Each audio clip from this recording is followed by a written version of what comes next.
Republic of Korea. Excellencies, fellow world citizens who cherish freedom and democracy, it is truly meaningful that the Republic of Korea is co-hosting the Second Summit for Democracy together with the United States, Costa Rica, the Netherlands, and Zambia.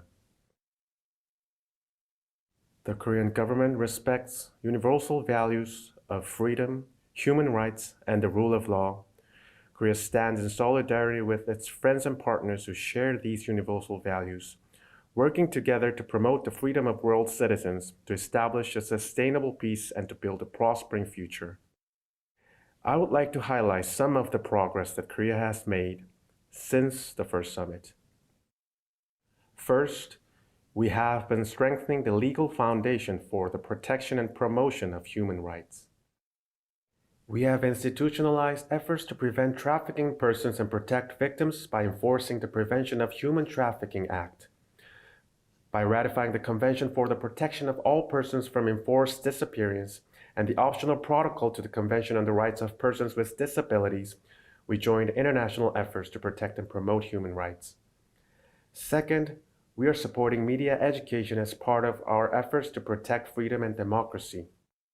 Through education, we will help future generations properly understand the messages from the media and learn how to differentiate truth from falsehood. Third, we are striving to eradicate corruption. Through communication and in consultation with civil society, we've reinforced institutions such as the Public Interest Whistleblower Protection Act and the Comprehensive Integrity Assessment of Public Institutions. We've improved people's access to justice through the digitalization of the criminal justice system. We are also strengthening our efforts to eradicate corruption through legislation and institutions in a bid to promote freedom and advance democracy. Going forward, Korea will step up our cooperation with the international community in the spirit of solidarity and will share Korea's experiences and achievements in enhancing its democracy. Thank you. Timor-Leste. Excellencies, it is a real privilege to be able to share with your excellencies and all the participants in this great initiative of the Biden administration on democracy. We are a young democracy of only 20 years existence, but we are rated highly by Freedom House as the best functioning democracy in Southeast Asia. I would add one of the most functioning democracies in the whole of Asia, not only Southeast Asia. We are also ranked a very high, 0.17, by Media Watch in Brussels. We have a very dynamic multi-party political system. Since independence, we have held elections on the clock, like Swiss clock. But at the same time, it has to be a democracy that delivers. We started from ground zero 20 years ago with life expectancy below 60 years. Today, we have a life expectancy of almost 71.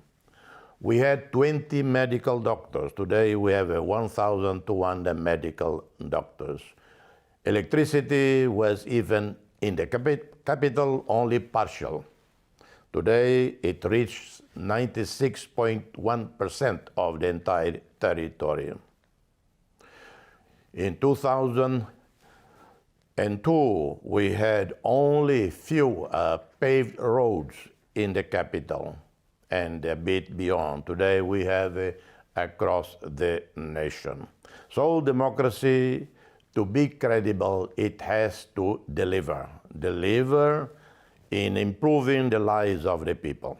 But at the same time, we are an oasis of tranquility. We do not have organized crime. We do not have political violence. We do not have ethnic-based or religious-based violence.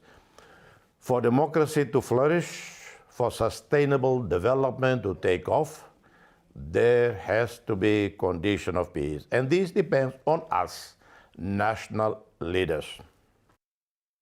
Japan. Hello, everyone. I would like to first express my appreciation to President Biden for his initiative on the occasion of the Second Summit for Democracy. It has been more than a year since the last Summit for Democracy. Russia's aggression against Ukraine, which started in the meantime, is an outrageous act that has shaken the very foundation of the international order. The unity of the international community is now tested more than ever to maintain and reinforce the free and open international order based on the rule of law. As a non-permanent member of the United Nations Security Council and the G7 president of this year, Japan is determined to be at the vanguard of efforts to maintain and reinforce that international order. We must keep up our work to strengthen democracy through continuous and tireless efforts, including fighting against corruption, protecting and promoting human rights, and respecting diversity. These efforts are also key to achieving a sustainable society. Democracy delivers a prosperous future. Democracy is driven by the people and is also supported by the people. Japan has incorporated a set of key values, including democracy, building on our history and culture. In our effort to share our experience with the international community, Japan has implemented various measures in a number of countries to support democratization, including improving judicial systems. And we have also been assisting in human resources development and institutional capacity building. There is no finishing line in the quest for democracy. Democracy needs tireless work. To that end, Japan has supported and will continue to support each country's own initiatives with a focus on people. That is Japan's unwavering commitment to democracy. Thank you very much. Taiwan. Ladies and gentlemen, greetings. My name is Chen Ju. I'm the president of Taiwan's Control Yuan and chairperson of National Human Rights Commission. It's an honor to represent Taiwan in delivering our national statement. 44 years ago, I was a political prisoner under the rule of an authoritarian government. In that repressive era, freedom of speech seemed like an unattainable dream. But 44 years later, democracy is a part of Taiwanese people's DNA. We have become accustomed to regular transfers of power between political parties and realize the idea that sovereignty lies with the people. However, we also understand that democracy does not come easily. If not protected well, our hard-won freedoms, human rights, and rule of law will not advance but recede. Following the first summit for democracy, the government of Taiwan, drawing on the strengths of public sector, civil society, announced 62 concrete commitments, aiming to enhance democratic resilience at home and abroad. These pledges related to such issues as fighting corruption, open government, countering disinformation. And we are pleased to say that since then, we have seen many tangible results. For example, even when the COVID-19 pandemic situation was still severe, we invited international experts to Taiwan to examine national reports on the implementation of international conventions. The panel's complete review of the UN Convention Against Corruption and 5 international human rights conventions, the International Covenant on Civil and Political Rights, the International Covenant on Economic, Social, and Cultural Rights, Convention on the Rights of Persons with Disabilities, the Convention on the Rights of the Child, and CEDAW, has ensured that Taiwan's democracy and human rights keep pace with international standards. Elsewhere, Taiwan's citizen judge system was officially launched in January 2023. Allowing professional judges to directly engage with citizen judges who represent society's diverse opinions. And with the implementation of Taiwan's first National Human Rights Action Plan in May 2022, The protection of human rights is now incorporated into our nation's overall development plan and related policies. Taiwan also continues to amend legislation to eliminate barriers for LGBTQI+ persons to marriage, adoption, and health services. This is making Taiwan a more diverse, open, and inclusive society. Russia's invasion of Ukraine last February reminded the world of the expansionist nature of authoritarian regimes. The people of Taiwan empathize with the Ukrainian people's suffering and continue to take concrete actions to defend a rules-based global democratic order alongside the international community. For example, in response to the call from the United States, Taiwan has donated $400,000 to the Global Anti-Corruption Consortium for global advocacy campaigns through Transparency International. We have also fulfilled our commitments to donate $1 million each to the International Fund for Public Interest Media and the International Religious Freedom Fund, thus supporting independent media and religious freedom around the world. Taiwan continues to work closely with the international democratic community. For example, the 11th Global Assembly of the World Movement for Democracy, held in Taipei last year, brought together nearly 200 democracy advocates from more than 70 countries. Following an application by Foreign Minister Zhao Xie Joseph Wu, Taiwan also became an observer member of the Freedom Online Coalition and is now defending online human rights and freedoms alongside other countries. Meanwhile, through the Global Cooperation and Training Framework platform, Taiwan is working with like-minded countries, the United States, Japan, Australia, and others, on such key issues as anti-corruption, media literacy, and women's empowerment. This is enhancing national and regional democratic resilience. Taiwan won the support of many international friends as it charted the path to democracy. I very much look forward to sharing Taiwan's democratic experience with other democratic partners and with those who are still on the path as they too fight for democracy and freedom. Thank you. Thank you. Philippines. I sincerely thank President Biden and the United States government for convening this second Summit for Democracy, together with the leaders of the co-hosts, the Republic of Costa Rica, the Republic of Korea, and the Kingdom of the Netherlands and the Republic of Zambia. This summit affirms the solidarity of nations bound by values of democracy and sends a powerful message of our collective will to bring about the best of peoples and societies empowered by freedom.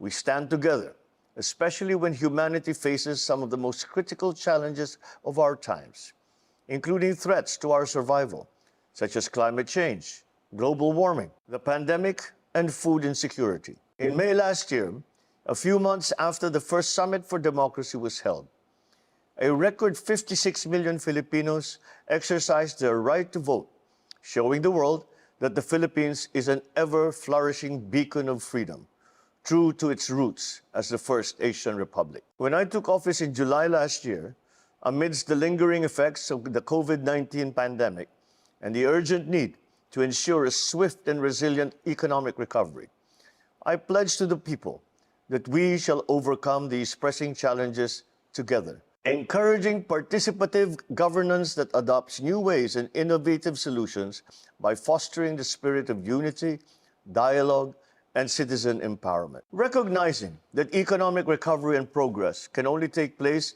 in a responsive environment with transparent, effective, and responsible institutions, this government has rolled out measures to achieve our objectives for people-centered growth and for their prosperity. By consolidating reforms in our judicial system, we are investing more to enhance the administration of justice through the various institutions and mechanisms already in place to protect the right to life, liberty, and security of Filipino people. The government prioritized the establishment of the Department of Migrant Workers, a national agency whose primary mandate is to protect and to promote the rights of more than 10 million Filipinos who live and work abroad. We are further strengthening well-established accountability mechanisms and policies to protect women and children. Our justice reform agenda acknowledges that real justice means the humane treatment of persons deprived of liberty and efficient prosecution of cases. In this light, we are pouring resources and energy into improving the processes in the investigation of cases and the witness protection programs. In the Philippines' continuing campaign against illegal drugs, we continue to focus on strengthening our programs on rehabilitation, prevention, education, and assistance to drug victims and their families, ensuring transparency and accountability on law enforcement operations. Our joint program on human rights, or UNJP, which we launched with the United Nations in 2021, has shown significant progress in fostering consensus building and collaborative partnership in a broad range of target areas. Its capacity building and technical cooperation framework complements our efforts with respect to investigative and accountability mechanisms, improved data gathering on alleged police violations, civil society engagement, strengthening national mechanisms to support our commitment in various human rights agreements, and human rights-based approach to drug control and counter-terrorism. The UNJP affirms the power of partnerships and the framing of human rights as a space for genuine, constructive, and transformative dialogue and cooperation. It is a testament that partnerships flourish when they uphold human dignity and freedom, empower stakeholders, and respect the agency of states to strengthen their institutions. Let me emphasize, the rule of law prevails in the country. Our criminal justice system is fully functioning. We continue to improve mechanisms such as the AO35 Interagency Committee to enhance accountability. The Philippines' commitment to fight impunity for atrocity crimes is solid and unwavering, notwithstanding the withdrawal of the country for the Rome Statute. The Philippines has a national legislation punishing heinous crimes. We have vigorously exercised our jurisdiction to investigate and prosecute crimes, including those allegedly committed in the context of the anti-illegal drugs campaign. The Philippines will continue to engage countries bilaterally and in international platforms on issues concerning democracy, human rights, and good governance, as long as these engagements are constructive, based on fact, and respectful of Philippine sovereignty. The Philippines will sustain its tradition of open, constructive, and active engagement on human rights on matters that will meaningfully contribute towards reinforcing the sinews of democracy and of freedom. Thus, we enable our people to flourish and meet our national aspirations to be a modern, prosperous, middle-income society by 2040. Let me affirm and attest to what has been a recurring theme for this summit. Democracy does deliver. And it does this best when it places at its center people, their freedom, and human dignity. Thank you. Nepal. Thank you, President Biden, for inviting me in this second Summit for Democracy. Nepali people's struggle for freedom, justice, rights and empowerment are well known. We have proven the irresistible power of the people. Through the constitution made by the elected Constituent Assembly in 2015, we have institutionalized people's agenda for political and socio-economic transformation.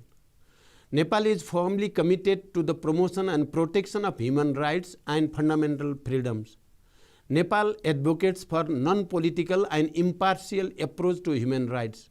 We believe in the need to place equal emphasis on political and socio-economic rights. Nepal is one of the few countries in the world with a mandatory one-third representation of women in the parliament. Currently, women make 41% of total elected office at the local levels.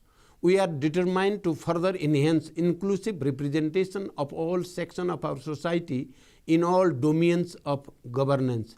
Our efforts are sincere and consistent. We have delivered on our commitments. Last year, we enacted Acid and Other Fatal Chemical Substances Regulation Act 2022 with the provision for regulation of production, import, export, storage, transport, sale, distribution, use and disposal of acid and other fatal chemical substances. An amendment to the Criminal Offences Related Acts provides for increased punishment to the perpetrators to acid attacks. Likewise, newly amended laws have increased the scope of punishment to the perpetrators of sexual offences. These have been important steps in preventing gender-based violence. We are working for improvement on women's access to foreign employment in a safe, secure and dignified manner. For this, we intend to address the challenges on the domestic front and engage with destination countries to create better conditions of employment for them. We are working on two bills, namely the bill to amend the existing Prevention of Corruption Act and the bill to amend the Commission for Investigation of Abuse of Authority Act. We will ensure their passage by the Parliament. We are determined to implement the policy of zero tolerance against corruption. Nepal's homegrown peace process has been uniquely successful. The only remaining task of the process is transitional justice.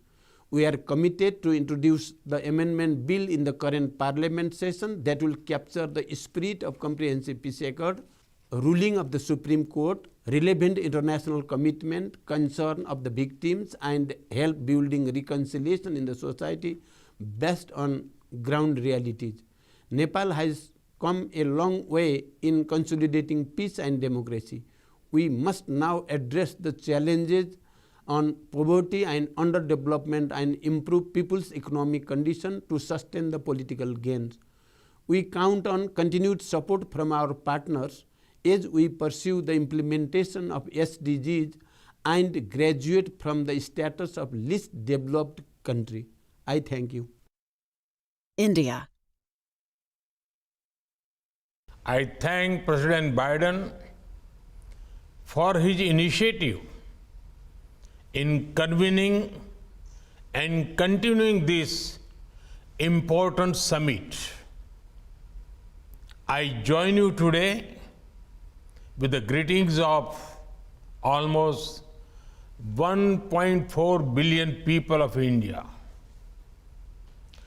Democracy is a way of life for each one of them and has been since ages. That is why India's own freedom movement were deeply rooted in democratic values, and it inspired many other freedom struggles and civil rights movements across the world. The liberal democratic values in India's constitution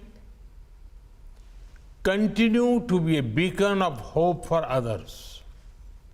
And today, India's experience of democratic development continues to be a role model. It is based on inclusive efforts and shared gains.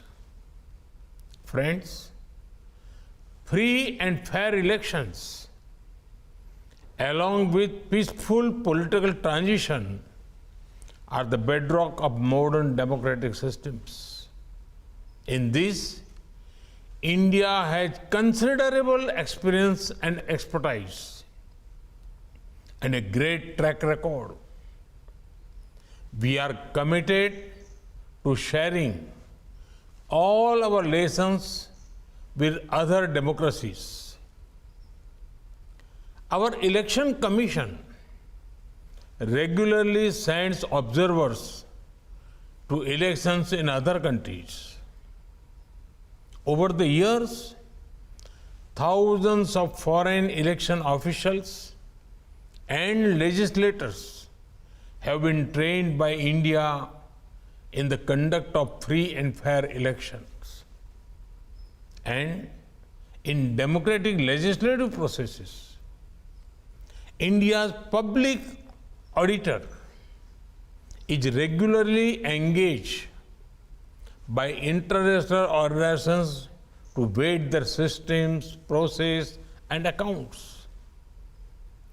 Our legislators engage with their global peers in the International Parliamentary Union, the Commonwealth Parliamentary Association, and in many other fora.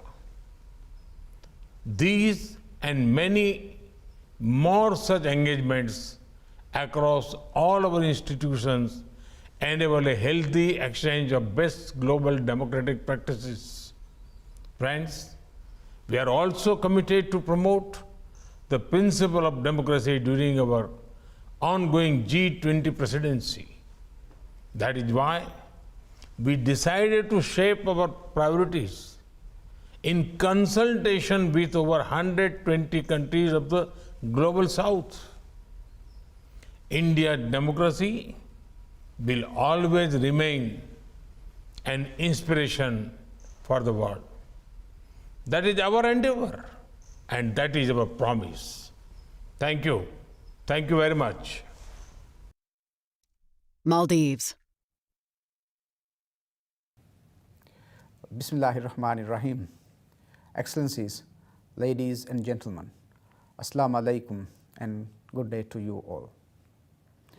It is an honor to participate in this second summit for democracy, building on the constructive discussions and commitments made during the first summit back in December 2021.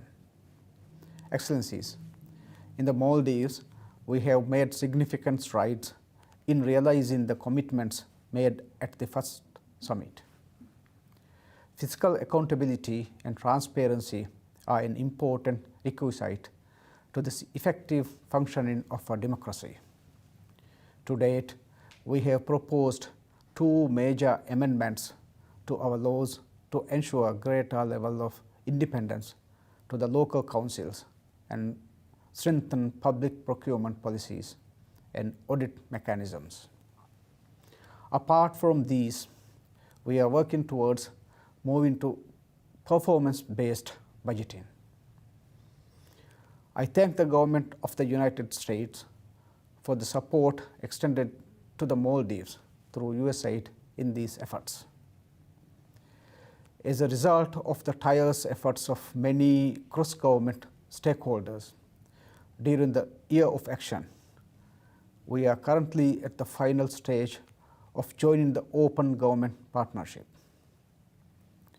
Excellencies, judicial reform is one of the priorities of my administration, and comprehensive changes to the system are needed for the judiciary to regain public confidence.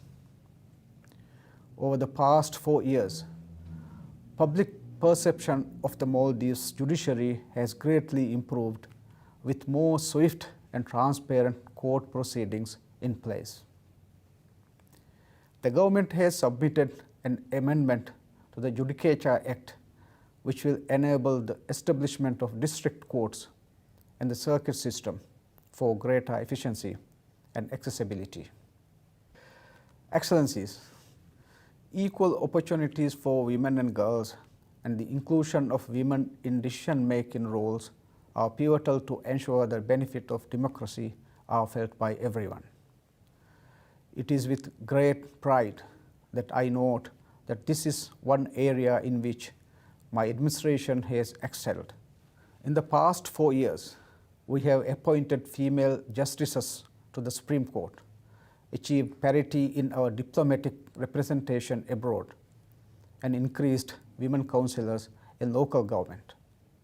Yet, much more remains to be done. Our National Gender Equality Action Plan of 2022 is a step in this direction, through which we aim to increase female representation in the local government, corporate governance, the parliament, and the judiciary. Excellencies, as I pointed in the last summit for democracy, paving the way for a free and independent civil society is crucial for a properly functioning participatory democracy. In the Maldives, threats to the safety of civil society organizations are considered detrimental to an open society. Armenia. Honorable President Biden, distinguished leaders of states, ladies and gentlemen. It is my honor and pleasure to address the Second Summit for Democracy on behalf of the Republic of Armenia. Despite the global and regional challenges, Armenia consistently continues to implement democratic reform agenda. As a result of that, our country improved its positions in various global rankings. The Freedom House has ranked Armenia as a free country in its annual report on the net freedom. Armenia has also recorded unprecedented progress in the 2022 World Press Freedom Index published by the Reporters Without Borders, improving its positions by 12 points. Last year, Armenia improved its positions by 7 points in Democracy Index, published by Economist Intelligence Unit. The government of Armenia continues tackling climate change for building a low-emission energy sector and a vibrant green economy.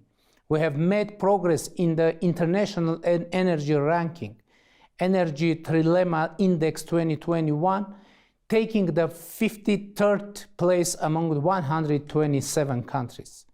Along with strengthening the democratic institutions in our country, in September 2022, we had to encounter an aggression against the internationally recognized territory of the Republic of Armenia, which resulted in the occupation of part of our sovereign territory by Azerbaijan. It was back in September that we felt the union of democracies and the clear condemnation of aggression against Armenia. I want to take this opportunity and extend our gratitude to the United States and other partners that helped us stop the further incursion through diplomatic engagement.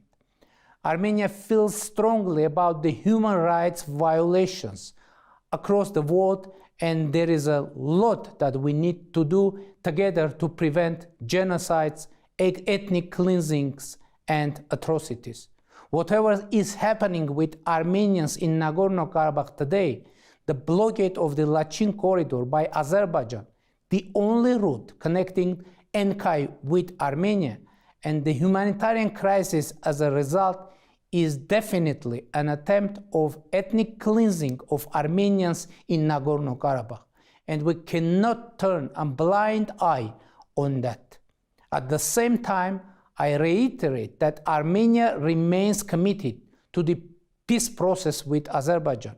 We are convinced that there is no alternative to the peaceful development of the region, and that sticking to democratic values will help us find a way to peace. Ladies and gentlemen, democracy is work in progress, and we will proceed with new commitments by setting a new benchmark for Armenia in the global democratic rankings. I believe in the power of democracy for peace, for freedom, for happiness. Thank you. Mauritius. President Biden, leaders of the co-host countries, excellencies, ladies and gentlemen, it is my pleasure to participate in the second edition of the Summit for Democracy. Democracies around the world are faced with a series of challenges which have raised the bar for better governance. Hence, our commitment to support democracy is more important than ever. We need to be more resilient and to make the case to skeptical people that it is the only form of government that delivers freedom, security, and justice. This is true for both new and old democracies. Democracies across the world must work together to build collective democratic resilience. As we confront threats of violent extremism, terror, online hate speech, and cyber crimes, we must protect democracy and protect rational political debate from disinformation. At the same time, we must respect free speech. with the right balance between freedom and prevention of risks. At our first summit, we pledged to promote resilient democratic governance. We express our commitment to the path of electoral reform and better women's representation in the National Assembly. We further pledge to reintroduce a new bill on financing of political parties. We also committed to a code of conduct for parliamentarians and to strengthening our anti-corruption ecosystem. These commitments still run high on our government agenda. We are still working on an electoral reform that is aimed at ensuring greater women's participation. In the meantime, our Electoral Commission has teamed up with its Indian and Greek counterparts to strengthen and enhance electoral integrity. On the issue of financing of political parties, we continue to face the hurdle of ensuring the required majority in Parliament, since such a bill will require a constitutional amendment. Furthermore, we intend to introduce a code of conduct for parliamentarians. As for strengthening of the anti-corruption ecosystem, we have made remarkable progress. This is reflected by the fact that the Financial Action Task Force has removed Mauritius from its list of jurisdictions under increased monitoring due to strategic AML/CFT deficiencies. Soon after, both the European Union and the United Kingdom did the same. Our government remains determined to apply the highest standards of a zero-tolerance culture in the fight against all forms of malpractices. Excellencies, it is our profound conviction that the world does require better quality democracies which can rise to the expectations of our times. Thank you. Georgia.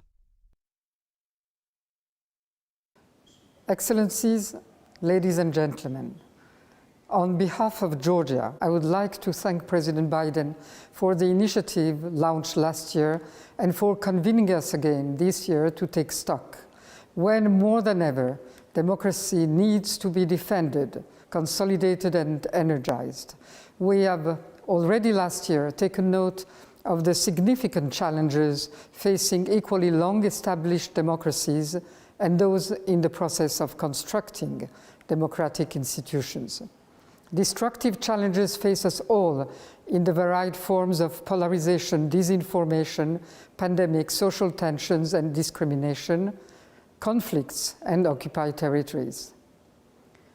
These challenges, fueled from within or from outside our borders, ultimately end up eroding people's trust in their governments, institutions, and in democracy itself. However, none of us had realized that the world would be confronted to an ever more direct, brutal, and all-out challenge in the form of Russia's military invasion of the Ukraine, causing unimaginable destruction, suffering, human loss, and human rights deprivation. The war against Ukraine is indeed a war against democracy, freedom, and human dignity. And the consequences of unchecked authoritarian regimes with ancient and long-lasting imperialist ambitions appear here. A reminder that democracies need to be strong inside, it is supported by united civil society and united on the international scene to defend the long-held principles of international law. When we convene today, in even more difficult times, we have to reaffirm our unwavering support to our common values, our solidarity, and deliver on our commitments. Georgia, despite its tense geopolitical environment and internal tensions, has succeeded in advancing on two core priorities. National human rights strategy has been finalized, national action plan to eliminate violence against women, and measures to strengthen women's economic empowerment have been adopted. Election reform has been adopted. Nonetheless, Another of our set priorities to further judicial reform through an inclusive process has yet to gather momentum. While these changes were part of Georgia's declared commitments and have been tackled through new laws or action plans, a major progress has been achieved by the Georgian people itself, demonstrating on the street of Tbilisi against any attempt to restrict the rights of civil society and showing their fierce attachment to the democratic principles that have inspired and inspire our country on its European integration path. These protests have succeeded both to obtain the recanting of the law on foreign agents and mark thus a victory of democracy, and to demonstrate the capacity of the Georgian society to overcome polarization when united around a common goal. In that sense, the process of national reconciliation has started. Our path to democracy and towards European and Euro-Atlantic integration, enshrined in our Constitution, is the basis for our stability and has no alternative. I would like to reiterate Georgia's resolute pledge towards building a stronger democracy and express our readiness to work with all our global partners in building a more democratic, peaceful, and resilient world, in which Georgia will find its place as a trusted partner. Seychelles. Mr. President, Excellencies, ladies and gentlemen, in any society, democracy can only thrive when basic human rights are respected. These rights are enshrined in the Universal Declaration of Human Rights. These are the basis for creating a society where we can live in peace and harmony. Democracy and good governance can only flourish where such a foundation is to be found. However, we note that there is no perfect model of democracy. I personally see democracy in a permanent state of evolution for the betterment of our people and communities. Central to democracy building is the relationship between leaders and the citizens. As elected leaders, we are simply the custodians of the power the people have entrusted us with. Delivering on our promises to govern in the interests of the people and remain accountable to them is the only way to maintain the trust of those who elected us. Seychelles is in that position of transition, and we have some experience to share with others. But we still have plenty to learn. In fact, we are all to learn from best practices around us and from past experience in order to perfect our own system of governance. We are constantly doing that, and this is why on the African continent, we are top on the Mo Ibrahim Index. Transparency International puts us as the least corrupt African country, and we head the Freedom of Media Index. We are trying our very best not to regress, but to move forward. What has been the Seychelles experience in democracy building? Having been myself involved in it for over 3 decades, I must say that this journey, which started 47 years ago with my country's accession to independence, has been a long, tortuous, and bumpy ride to freedom. Barely 1 year into its existence, our nascent democracy was stifled when a coup d'etat in 1977 ushered in an era of 43 years of undemocratic rule. The coup d'etat killed our burgeoning democracy and left behind unhealed wounds.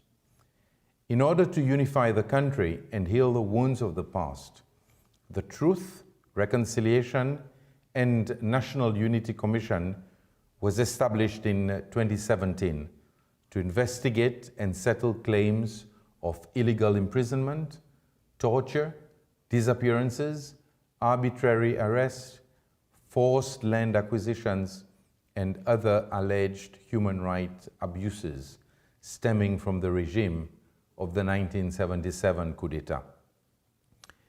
The adoption of a new constitution in 1993 and the transition of power to the opposition in the legislative branch of government for the first time in 2016 since 1977 were some important milestones in our long road to democracy. Democracy building led to the establishment of several significant democratic institutions. In 1993, for example, the Office of the Ombudsman was created and has since been contributing to the process of good governance, transparency, and accountability. In 2016, the National Assembly of Seychelles passed legislation establishing the first independent anti-corruption commission with investigative powers. In the same year, laws were passed to strengthen the country's legal anti-corruption framework. In 2018, the Seychelles Human Rights Commission, an independent and self-governing body, was formed to promote and protect human rights. The Access to Information Act, adopted in 2018, led to the creation of an information commission with the responsibility to provide government information and resources to citizens for particular disclosures. All these measures and our citizens' aspirations for democracy added momentum to the democratic movement that culminated in the peaceful transfer of power after 43 years of the same party in office following the October 2020 presidential and parliamentary elections. This historical achievement reflects our country's strong democratic values and remains a model to be followed by many other countries. Seychelles is the 12th smallest country in the world in terms of land area. We are also one of the youngest nations, the first human settlement in our country having been established only 2.5 centuries ago. And we have barely half a century of experience in statehood. Despite the bumpy journey, or perhaps because of it, our democracy has come of age. We have a lot to learn from other democracies, but we also have a lot to share from our experience in democracy building. We firmly believe that as a nation that respects and defends human rights, upholds the rule of law, and supports accountable and transparent governance for all, we have the necessary tools to tackle even the most challenging of situations. In that sense, Seychelles is, I believe, on the right track. I thank you. Tanzania. Your Excellency Joseph Biden, President of the United States of America, Your Excellencies, heads of state and government, co-chairing the 2023 Summit for Democracy, distinguished participants, ladies and gentlemen, I feel greatly honored on behalf of the government and the people of the United Republic of Tanzania to be invited to participate in this Summit for Democracy that is being co-chaired by the United States of America, Costa Rica, the Netherlands, Republic of Korea, and our brotherly neighbor, the Republic of Zambia.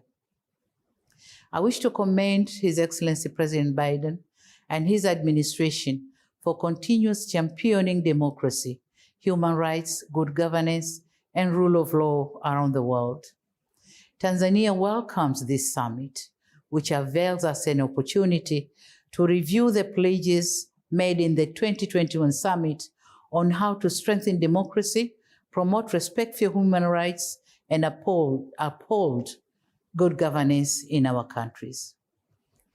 Your Excellencies, the founder of our nation realized the importance of democracy a long time ago, that the people must make the decisions about their own future through democratic procedures, that leadership cannot replace democracy. It must be part of democracy. So they embrace it even during a one-party system. The decision to embrace multi-party democracy in 1992, though unpopular at that time, was a necessary undertaking for the government. Since then, Tanzania has successfully conducted a total of 6 multi-party general elections, with the latest being held in 2020. Currently, like many other countries, our country is working hard to strengthen, refine, and consolidate its democracy so that it meets the aspirations of its people and the world at large. Your Excellencies, since March 2021, the government has embarked on an ambitious but necessary mission to continue strengthening our democracy. In December 2021, we began intensive consultation with stakeholders on the future of multi-party democracy in Tanzania. The task force was established to look into the matter and came up with the recommendations on how best to achieve that objective. Among the recommendations are reforming the legislation on national elections and political parties, as well as reviewing the constitution, which aimed at creating a conducive environment for free and fair election. I can gladly inform you that our government is already working on and implementing some of those recommendations. For instance, the government is already working on amending the electoral laws.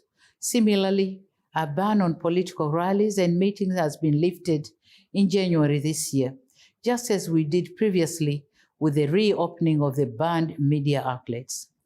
Political reconciliation is also underway under my 4 R's agenda, which stood for reconciliation, resilience, reforms, and rebuilding.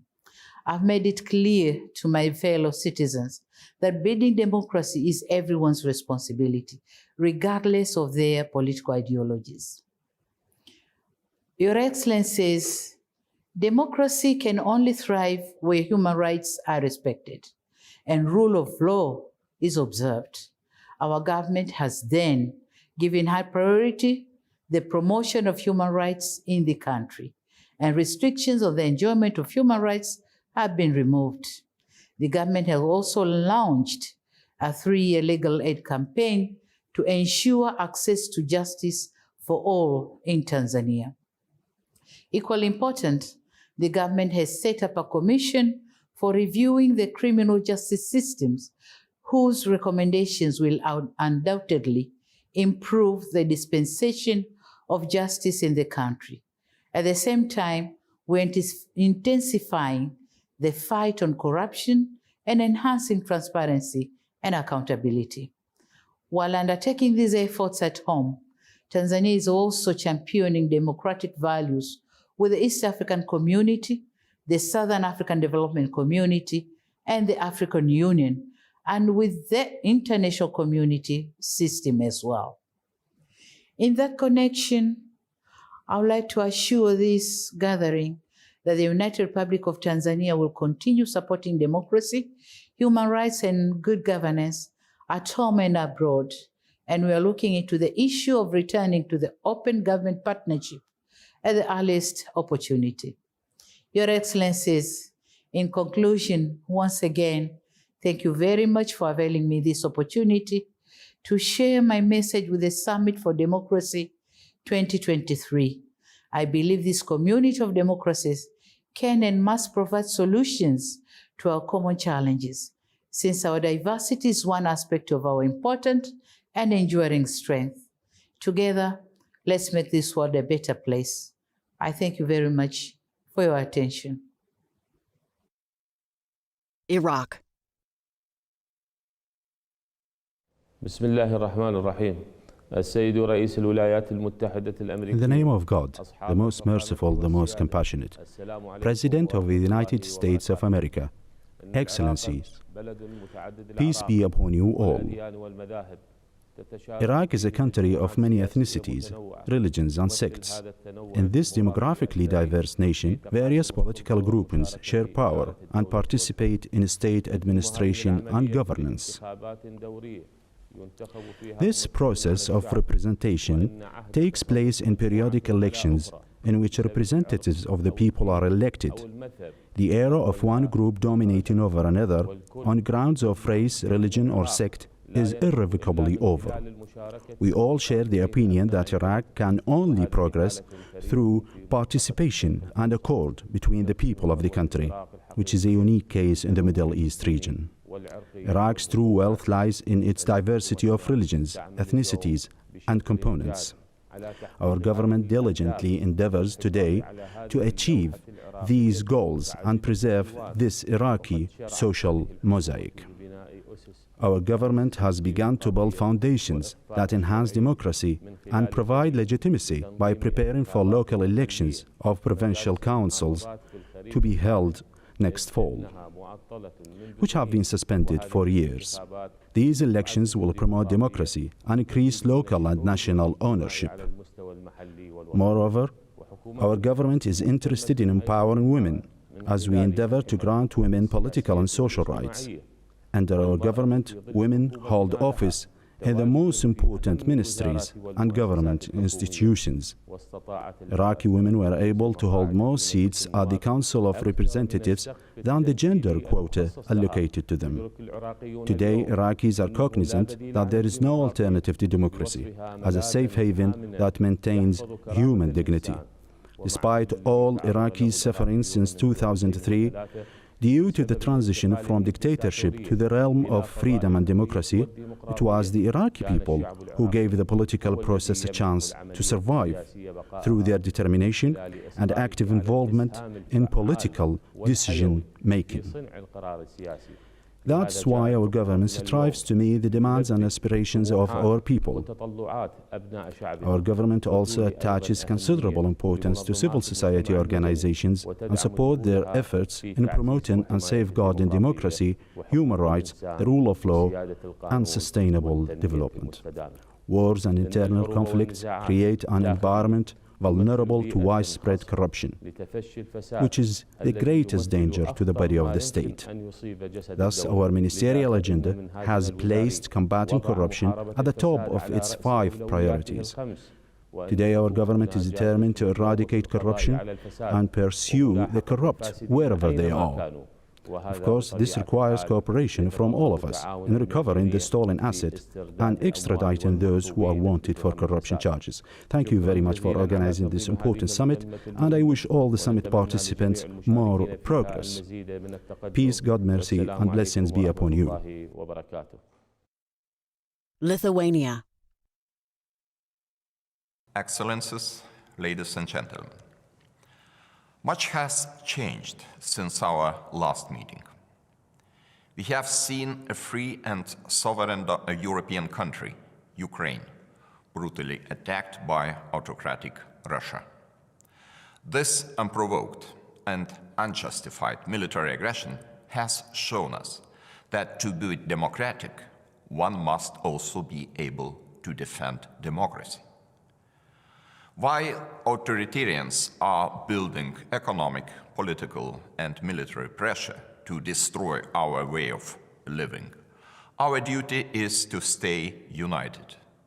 We must stay true to our values and prepare ourselves for future challenges.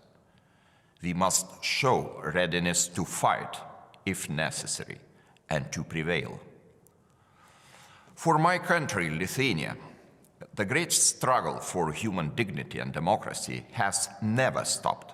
Having restored our independence over 3 decades ago, we know the pain of foreign domination all too well, and we intend to defend our freedom against those who seek to restore the old imperial order, recognizing that democracy is always tightly linked to security. My country seeks to promote democratic accountability, resilience, and stability. Having initiated cohort on resisting authoritarian pressure, Lithuania is ready to continue this work. Lithuania is giving protection to democratic activists, political refugees, and human rights defenders from Belarus and Russia. Lithuania is pushing hard for war crimes accountability in international organizations.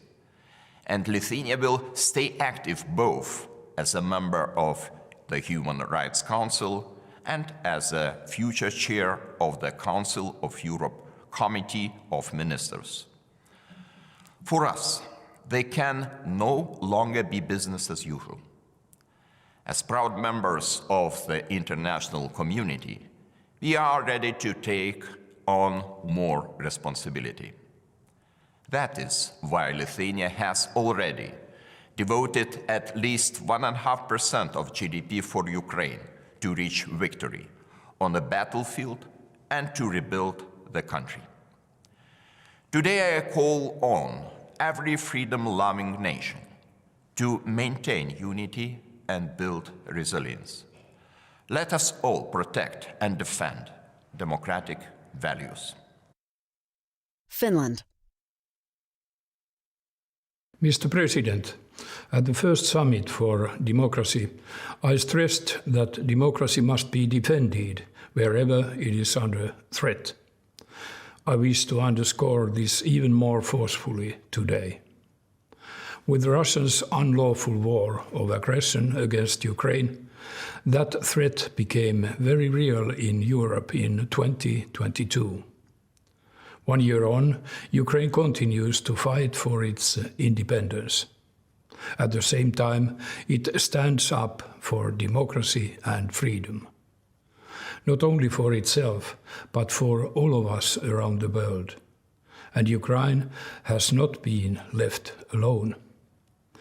The common response of democracies has been swift and strong.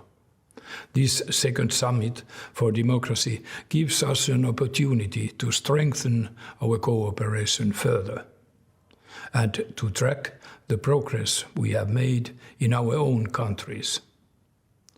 Let me highlight a few examples from Finland. At the end of last year, the government of Finland approved a new government resolution on democracy policy. We continue to protect the integrity of elections, which are a cornerstone of our democracy. As it happens, we are just approaching our parliamentary election on Sunday this week. Ultimately, it is the Finnish civil society that upholds the high standard for our democracy. For any healthy democracy, it is essential to safeguard equal participation. Furthermore, the role of a free and pluralistic media is key. We should not take these elements for granted. Finland has also taken important steps forward under the National Anti-Corruption Strategy and Action Plan, as well as with establishing a transparency register. Mr. President, we applaud the many democracy cohorts established after the first summit. Finland supports joint action in these themes with a particular focus on gender equality, the rule of law, and technology and democracy. Finland remains committed to defend and support democracy with our many partners in the European Union, in the United Nations, and in initiatives such as the Summit for Democracy. Romania. Excellencies, ladies and gentlemen, when we came together for the first Summit for Democracy, we committed to protect the values we believe in for our citizens' safety and well-being. Later on, in 2022, democracy was under attack in the most blatant way through Russia's illegal war against Ukraine. Our commitments are thus even more relevant today. Democracies need to stand united in defending their shared values and vision on the world. We have already proven our strengths by coming together in support of Ukraine, but also by stepping up our own capacity to resist mounting menaces. We have shown that our democracies are durable and resilient and must remain so. This also translates in continuing our work at home in areas which remain essential in strengthening our democracies. I will briefly present some of Romania's main achievements since our last summit. Romania's efforts to combat extremism have been integrated in a national strategy with a focus on prevention, education, threat assessment, and gathering relevant data on hate crimes. Romania coordinates, together with Sweden, a cohort on gender equality as a prerequisite for democracy. Its results will stimulate further initiatives. We have also resolutely pursued the fight against human trafficking for many years now. The national mechanism for identification and referral of victims was reviewed last year. We took extra measures to protect more than 3.6 million refugees from Ukraine who entered Romania. One sensitive issue refers to children protection, and this is why the registration of all children from Ukraine, with support from UNICEF, includes a child trafficking screening. Ladies and gentlemen, Romania grew in the past 3 decades into a bridgehead of democracy in our region and beyond. We will continue to work and protect our achievements. We are not alone. Together with democracies around the world, we now need to support the fight of all those striving for a democratic future in which they can make their own choices. Thank you for your attention, and I wish you and your delegations fruitful debates and deliberations. Moldova. Distinguished leaders and fellow citizens of the world, as we gather for the second Summit for Democracy, we are reminded of the urgency of our shared mission to build a more just, fair, and sustainable world for all. In this spirit, I'm proud to share with you the progress made on the national commitments of the Republic of Moldova in this year of action, as we reinforce our efforts to defend and consolidate our democracy at home. We embark on this path at a critical moment in history as we are confronted with unprecedented crises: energy, economy, a war on our border. Despite these challenges, we are committed to change. To strengthen democracy in Moldova, we work to build people's trust in our state, in our public institutions. We focus primarily on 3 goals: reforming the judiciary, strengthening anti-corruption bodies and cleaning up public institutions, and countering illegal financing of political parties. Last year, we set the basis to ensure that Moldova's judges and prosecutors are competent, independent, impartial, and abide by the law. We started an extraordinary evaluation of the ethical and financial integrity of judges and prosecutors, of candidates to self-governing bodies. The Parliament also passed legislation intended to decrease the political influence over the selection and promotion of judges and strengthen independence of the judiciary. We embarked on strengthening anti-corruption bodies and cleaning up our public institutions. Throughout 2022, we appointed honest professionals in leadership positions in key anti-corruption institutions. We continue working on strengthening existing mechanisms meant to ensure accountability and integrity in the justice sector. It takes time, but we will build a justice system that the society can trust. We have reinforced mechanisms of oversight and sanctions to prevent illegal financing of political parties. We have adopted a new electoral code. It strengthens the capacity of the Central Election Commission that can now oversee political financing and verify the income of those who donate funds to political parties. Ladies and gentlemen, we have just started. There is still much to be done. We are determined to lead by example in strengthening democratic values and institutions. These commitments are not just words. These are actions that we take every day, and we are ready to play our part in building a more just and equitable world. Together, we can ensure that democracy remains the cornerstone of our international community. Latvia. Mr. President, distinguished delegates, let me start by thanking the President of the United States, Joe Biden, for his leadership in bringing us together at the Second Summit for Democracy.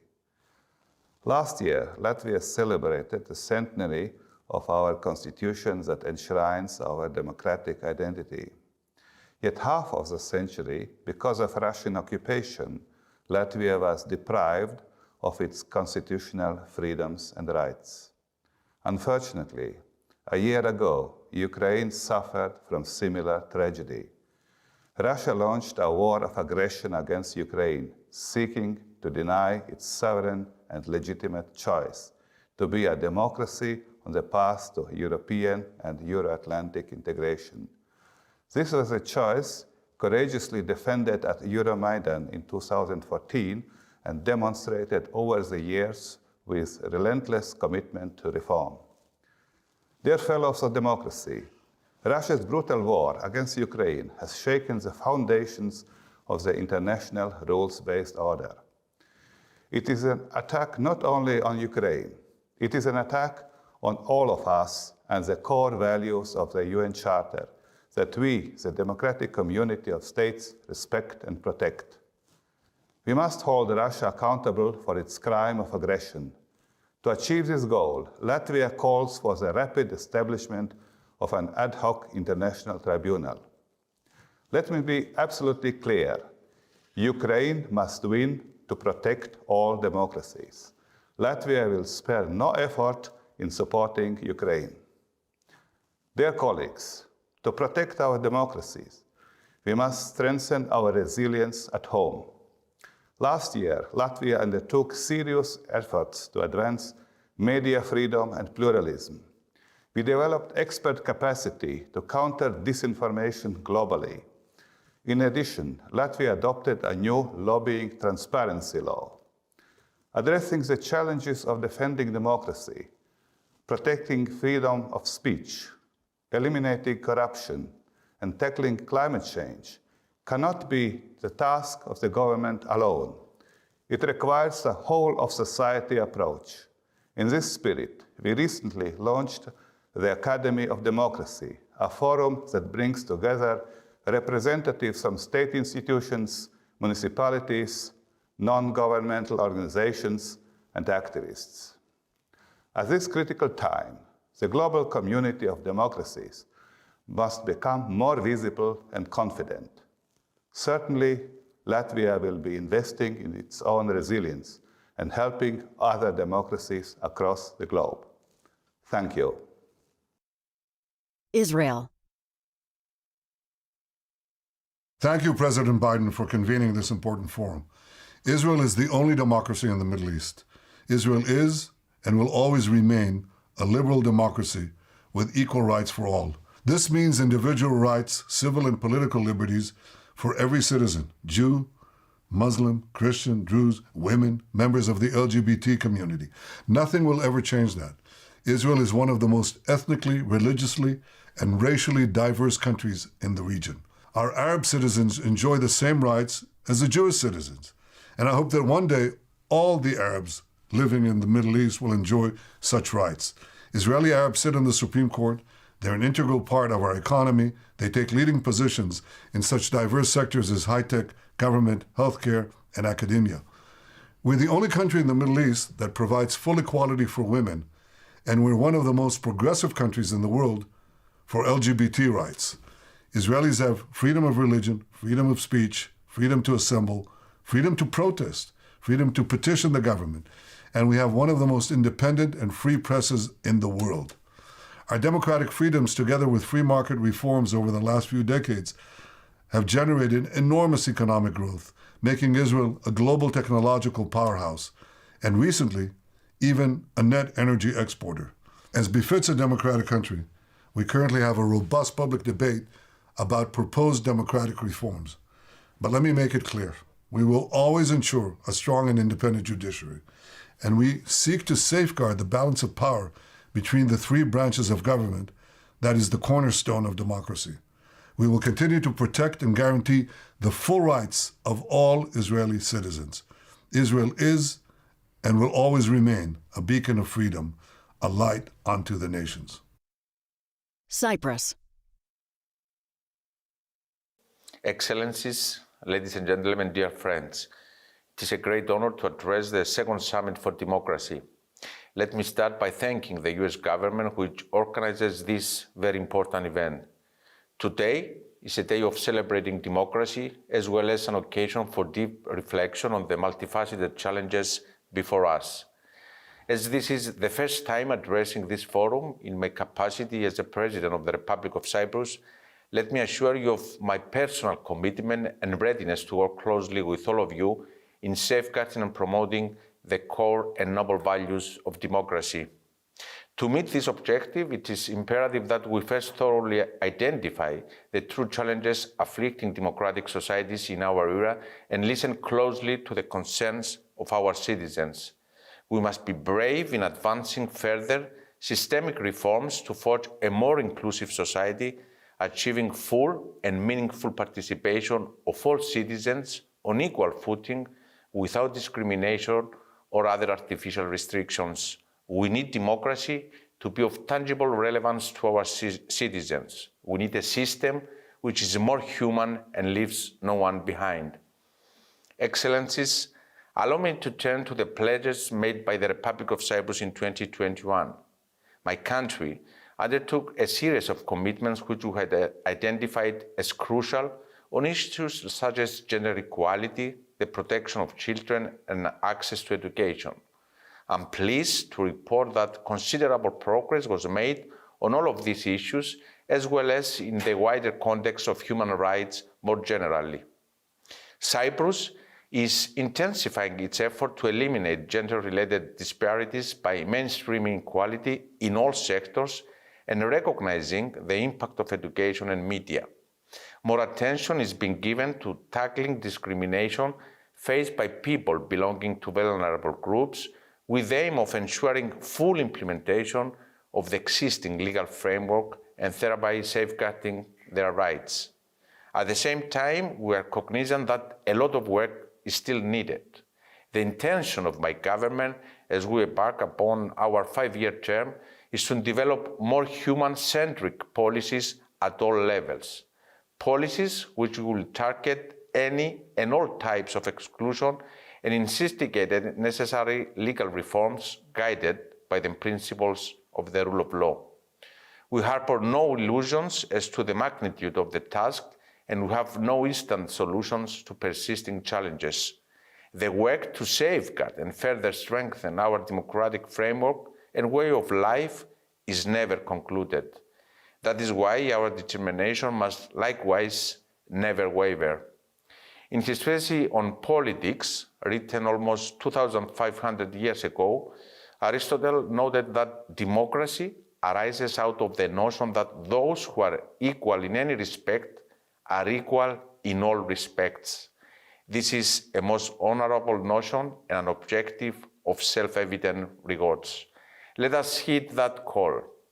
I thank you. Bulgaria. Excellencies, dear colleagues, it is a great honor to address the distinguished audience of the Second Summit for Democracy, and I would like to thank the co-hosting states for this opportunity. Let me also express my appreciation of the continued leadership and commitment of President Biden, and to commend all summit partners for the successful completion of the first year of action of this important initiative. The brutal aggression of Russia against Ukraine profoundly changed our understanding of democracy as a value. The war threatens vitally important social and economic priorities. The democracy as our chosen form of government is again at risk, but so are our national security and the safety of our people. In this context, The effective cooperation among the democratic countries is not only a matter of choice, but a moral imperative. To effectively promote democracy, we have to change our perspective on corruption. It is not only a matter of abusing public resources. Corruption undermines state sovereignty, limits the capacity to advance the national interest, and deprives the citizens of their security and prosperity. For this reason, last year Bulgaria assumed the responsibility to facilitate a democracy cohort focused on the role of anti-corruption policies. Within this framework, Bulgaria already has built a strong partnership with a wide range of local, regional, and international stakeholders. Together with the other participating states and in cooperation with civil society actors, we have agreed upon an action agenda aimed at strengthening the role of anti-corruption policies as a guarantee for national security, stability, and sovereign policy. In line with the commitments for the year of action, Bulgaria took steps to strengthen the independence of the judiciary, increase the accountability of the Public Prosecutor's Office, safeguard media freedom, and promote the citizens' trust in the public institutions. In January 2023, the Bulgarian Parliament adopted a new law for protection of whistleblowers and voted amendments to the Civil Procedure Code and to the law on mediation, which will strengthen the administrative capacity of the European Public Prosecutor's Office acting in Bulgaria and will advance the use of modern technologies in the judiciary. Within the scope of its prerogatives, the Bulgarian caretaker government is strongly committed to preserve the resilience of our state and society in the fight against corruption. The implementation of the next steps of the National Anti-Corruption Strategy, as related to the European Recovery and Resilience Plan, is underway, including important anti-corruption measures as reforming the National Anti-Corruption Agency and providing a mechanism for independent investigation of crimes committed by senior prosecutors in line with jurisprudence of the European Court of Human Rights. We count on the solidarity of our democracy cohort partners and rely on rules and mutually beneficial cooperation in the international affairs. Thank you. Greece. Honorable co-hosts, dear colleagues, democracy nurtures freedom and justice and sustains peace. Unfortunately, it continues to be threatened around the world.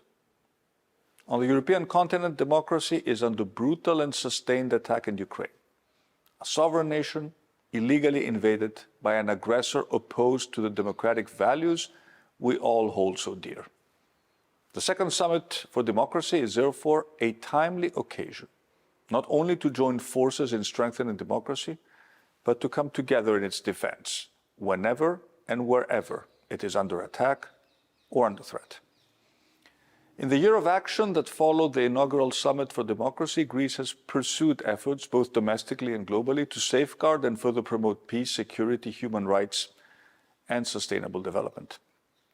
Our candidacies for the United Nations Security Council for the term 2025-2026 and the United Nations Human Rights Council for the term 2028-2030 are but one reflection of my country's determination to contribute to the strengthening of a rules-based international system. Domestically, the year of action and the implementation of our commitments since the first summit has been the overarching framework for my government's policies. We have upheld our commitments around the rule of law, accountability, anti-corruption, and inclusiveness in order to improve the quality of our democracy. Our ambitious reform program to promote better, transformative, and codified legislation has been delivering tangible results for our citizens, such as expediting the delivery of justice by reducing the number of days needed to issue court decisions. The paradigm shift in planning, monitoring, evaluation, and effective implementation has not only increased public accountability, transparency, and inclusiveness, but also encouraged people's participation. In addition, a number of national action plans on the rights of the child, the rights of persons with disabilities, and on gender equality as well as, for the first time in my country, a national strategy for the rights of the LGBTQ community are already being implemented. Moreover, Greece is one of the 3 countries in Europe that has incorporated the 17 Sustainable Development Goals in its yearly government planning and regularly submits its compliance report to the UN in line with our commitment to sustainable and inclusive development. We have been working tirelessly to combat corruption through the National Transparency Authority. Our work is reflected in the corruption and governance indices of Transparency International, the World Bank, and The Economist, where our ranking has been constantly improving. And of course, the massive digitalization of services offered to the Greek people is another concrete result of our commitment to the fight against corruption and to ensuring our democracy is more effective, more efficient, and more accountable. Our work obviously does not end with the implementation of the commitments we undertook in 2021. Following our upcoming parliamentary elections, we pledge to continue working with all stakeholders and partners, both here in Greece and internationally, in order to safeguard our rules-based system and with it, the future of democracy. Estonia. Thank you, President Biden, for launching this timely summit. Democracy means freedom.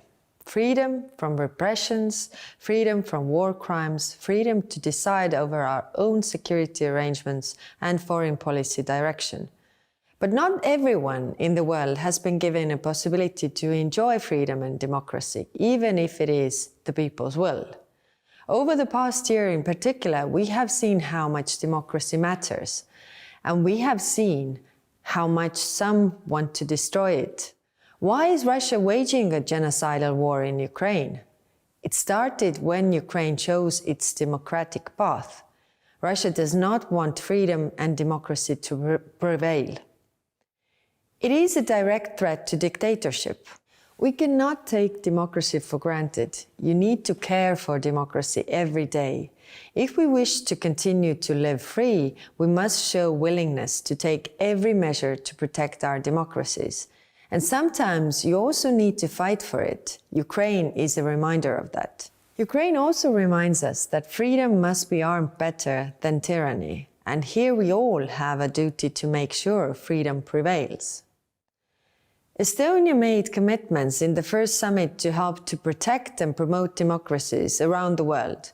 We have set our focus to supporting technological advancements and freedom of expression.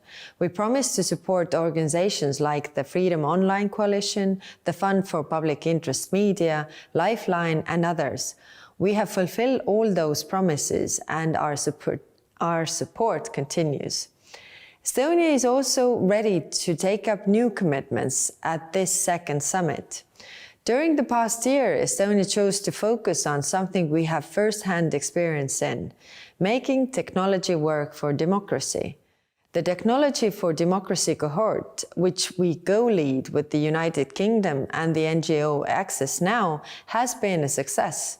From the start, we decided together that our work must produce real tools that help democracies. We focused on 2 topics. Firstly, bringing attention to internet shutdowns around the world. Autocratic governments use internet access as a tool of control and censorship. Standing up for the uninterrupted access to the internet is essential because informed citizens are the gatekeepers of democracy. Secondly, showcasing the good that technology can do for the democracies. The state should be where the people are, and the people live their lives online. That is why in Estonia, our citizens benefit from the digitized economy and e-governance solutions, including digital services. This gives citizens more transparency about the governance, and it brings governance closer to citizens. There are wonderful inclusive e-democracy tools available. They must be made free and easily accessible to countries who want to implement them. I want to thank everyone who has contributed to the Technology and Democracy cohort. Our work will not end with this summit. This is only the beginning.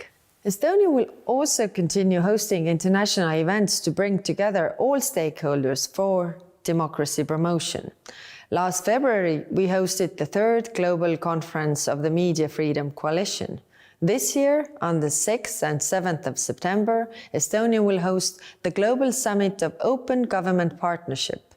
The summit will support strengthening the engagement of civil society and will focus on open government in the digital age. I hope to see many of you in Tallinn in September. Thank you. Botswana. Your Excellencies, Joseph R. Biden, President of the United States of America, Rodrigo Chavez, President of Costa Rica, Yoon Suk Yeol, President of the Republic of Korea, Hakainde Hichilema, President of the Republic of Zambia, Mark Rutte, Prime Minister of the Netherlands, distinguished dignitaries, ladies and gentlemen. Warm greetings from Botswana to you all. Let me at the outset express my gratitude to President Biden for his invitation to this follow-up summit to the one held in December 2021.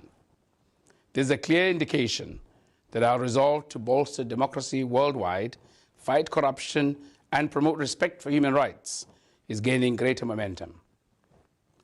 Your Excellencies, co-hosts of this summit, I thank you for your collective action to building a stronger global democracy coalition toward a shared vision for peace and prosperity of our peoples. Your Excellencies, I am greatly humbled to lead a country that is regarded as a beacon of democracy in Africa. In my statement to the December 2021 summit, I talked about how Botswana's democracy was centered around the Khotla system, our traditional system of consultation, of free speech, and mutual respect. I therefore stand on the shoulders of our forefathers who laid this lasting foundation for a flourishing democracy today. This session grants us a great opportunity to reflect on progress made since the previous summit, and I am glad to report on some of our efforts during the year of action. During the December 2021 summit, Botswana pledged to host a 2-day democracy summit in Botswana in the first half of 2022 under the theme Constitutionalism and Democratic Consolidation in Africa. It is gratifying to confirm that indeed the government of Botswana and the National Democratic Institute, NDI, with its partners, Open Society Foundations, Africa, Kofi Annan Foundation, Katiba Institute, Afrobarometer, Toure, La Page, Gravitas, African Network of Constitutional Lawyers, Presidential Precinct, and the University of Botswana hosted the summit from 6th to the 8th of July 2022 in Gaborone. The vision for the Gaborone Summit was to promote democratic progress and resilience while countering democratic backsliding and the erosion of constitutionalism across the continent. The summit also celebrated Botswana's efforts to champion democracy in Africa. This summit was a major milestone that we had pledged, and its key outcome was the adoption of the Gaborone Declaration, which, among others, acknowledged Africa's citizens' support for constitutionalism and presidential term limits.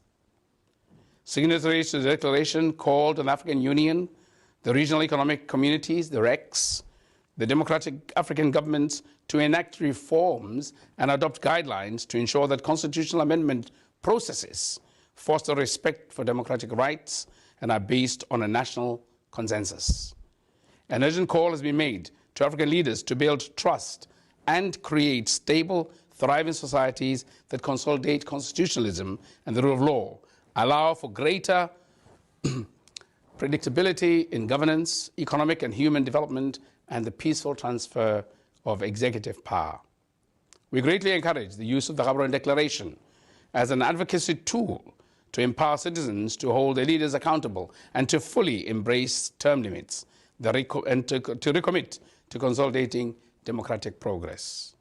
It is our earnest hope that the widespread circulation and signing of the Declaration of Principles will garner greater support for constitutionalism, the rule of law, and a sustainably stable, secure, and prosperous democratic future of our continent. Your Excellencies, I'm also pleased to update that the government of Botswana has been actively participating in the Democracy Summit focal group through our focal person at the Director General level. We thank our gracious hosts for this immense opportunity to be part of a democracy cohort and ensure follow-up on our summit commitments and engagements, and I look forward to the outcome of their work. Finally, let me commend the United States government for the concerted effort of being more inclusive and collaborative in advancing democracy. These efforts are without question consistent with Botswana's domestic and foreign policy principles of being a beacon of democracy in Africa. I thank you. Denmark.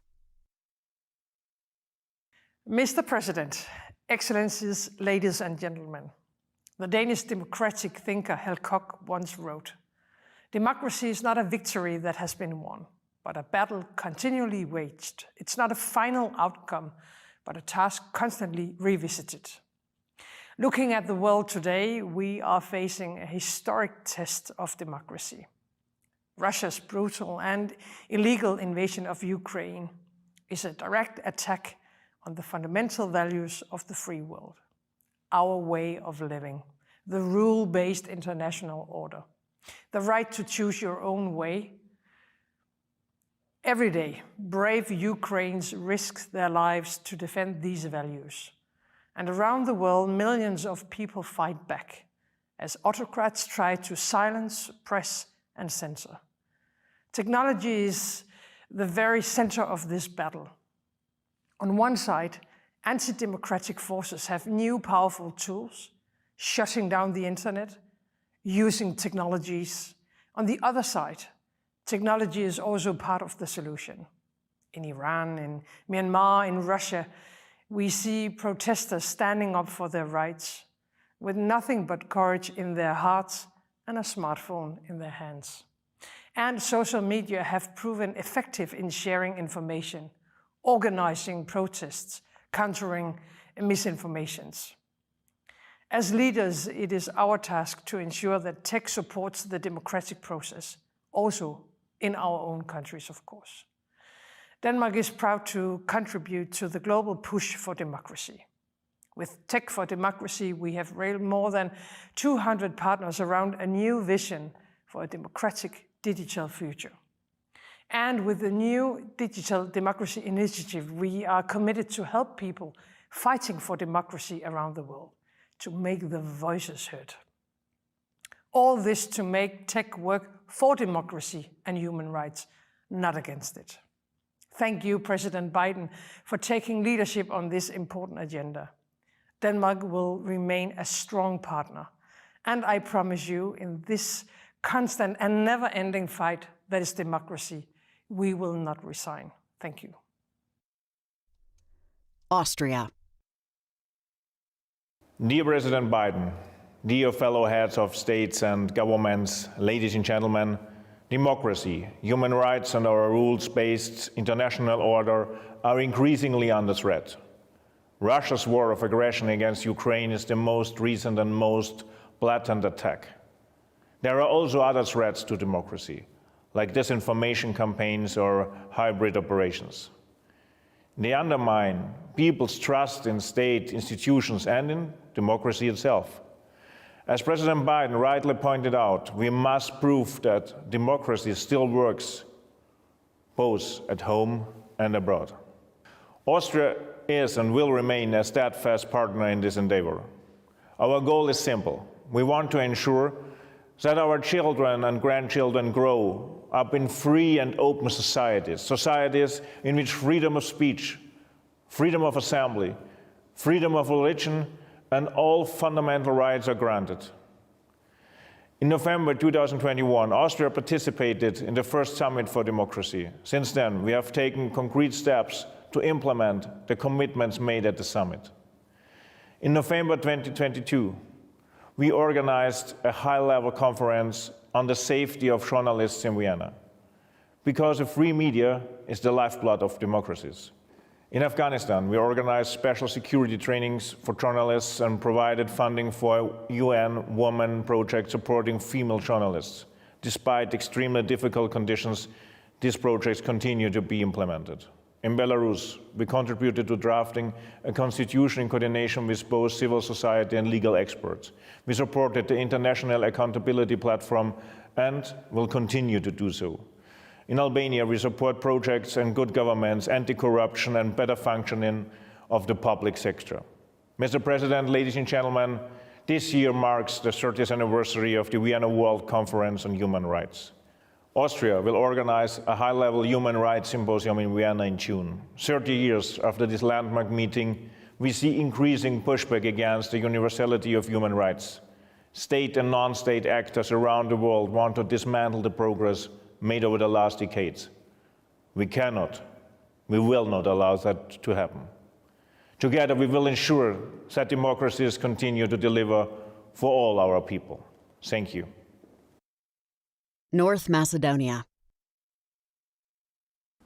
Distinguished Excellencies, dear friends, on the onset, allow me to express my gratitude to the President Biden for the initiative to convene the second Global Summit for Democracy, which is happening at a critical time for democracy worldwide.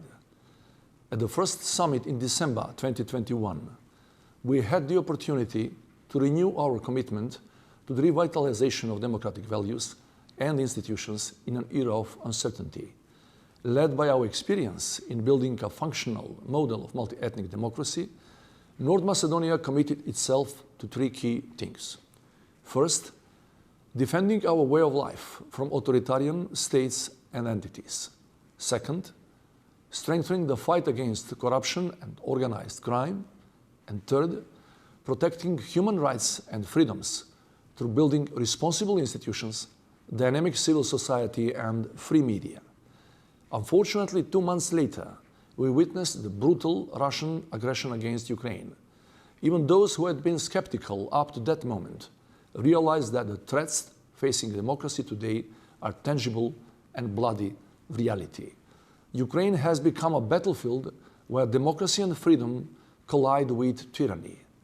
The effects of this violent attempt to discard the democratic will and prevent the European future of that country are very much felt in the region of Southeast Europe.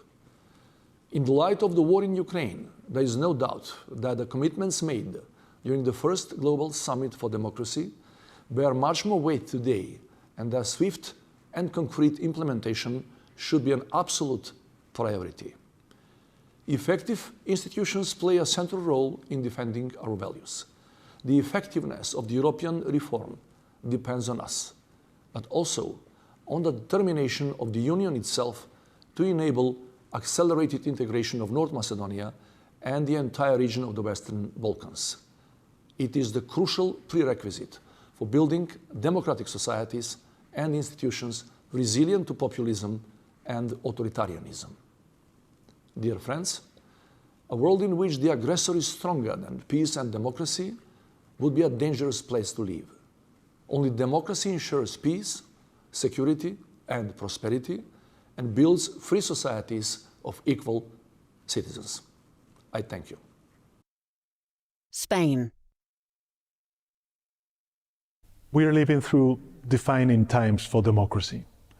The Russian aggression has underlined the value of democracy and human rights.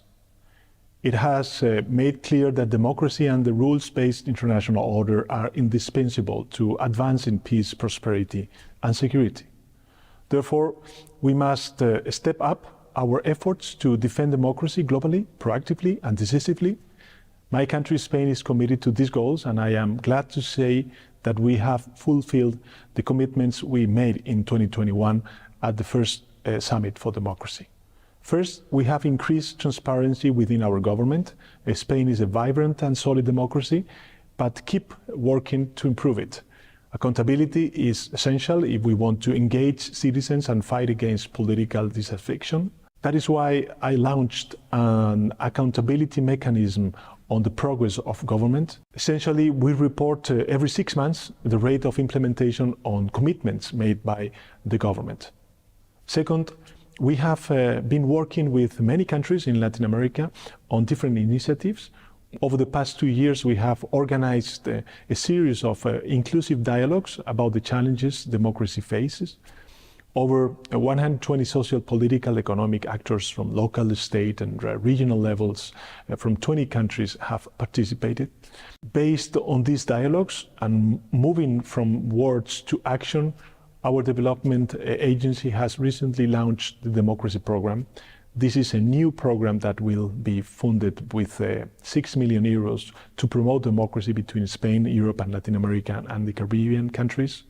Furthermore, convinced as we are that we need more women in leading political positions, we have doubled the budget for the Ellas Plus Fund, which promotes women's full and effective participation and equal opportunities for leadership in political life. Finally, Spain has co-led a cohort focused on the full participation of vulnerable groups such as persons with disabilities, LGBTQI+ persons, indigenous peoples, and Afro-descendant communities. For democracies to strive, it is essential that everyone has a say in them. This is particularly true when it comes to these vulnerable groups who unfortunately still lack many rights in different parts of the world. Spain has fulfilled its commitments, but we will continue to work in order to promote democracy. Sweden. Excellencies, I would like to thank President Biden for organizing this timely and important summit, gathering democracies around the world at a crucial time for global freedom. Authoritarianism is a threat to global security.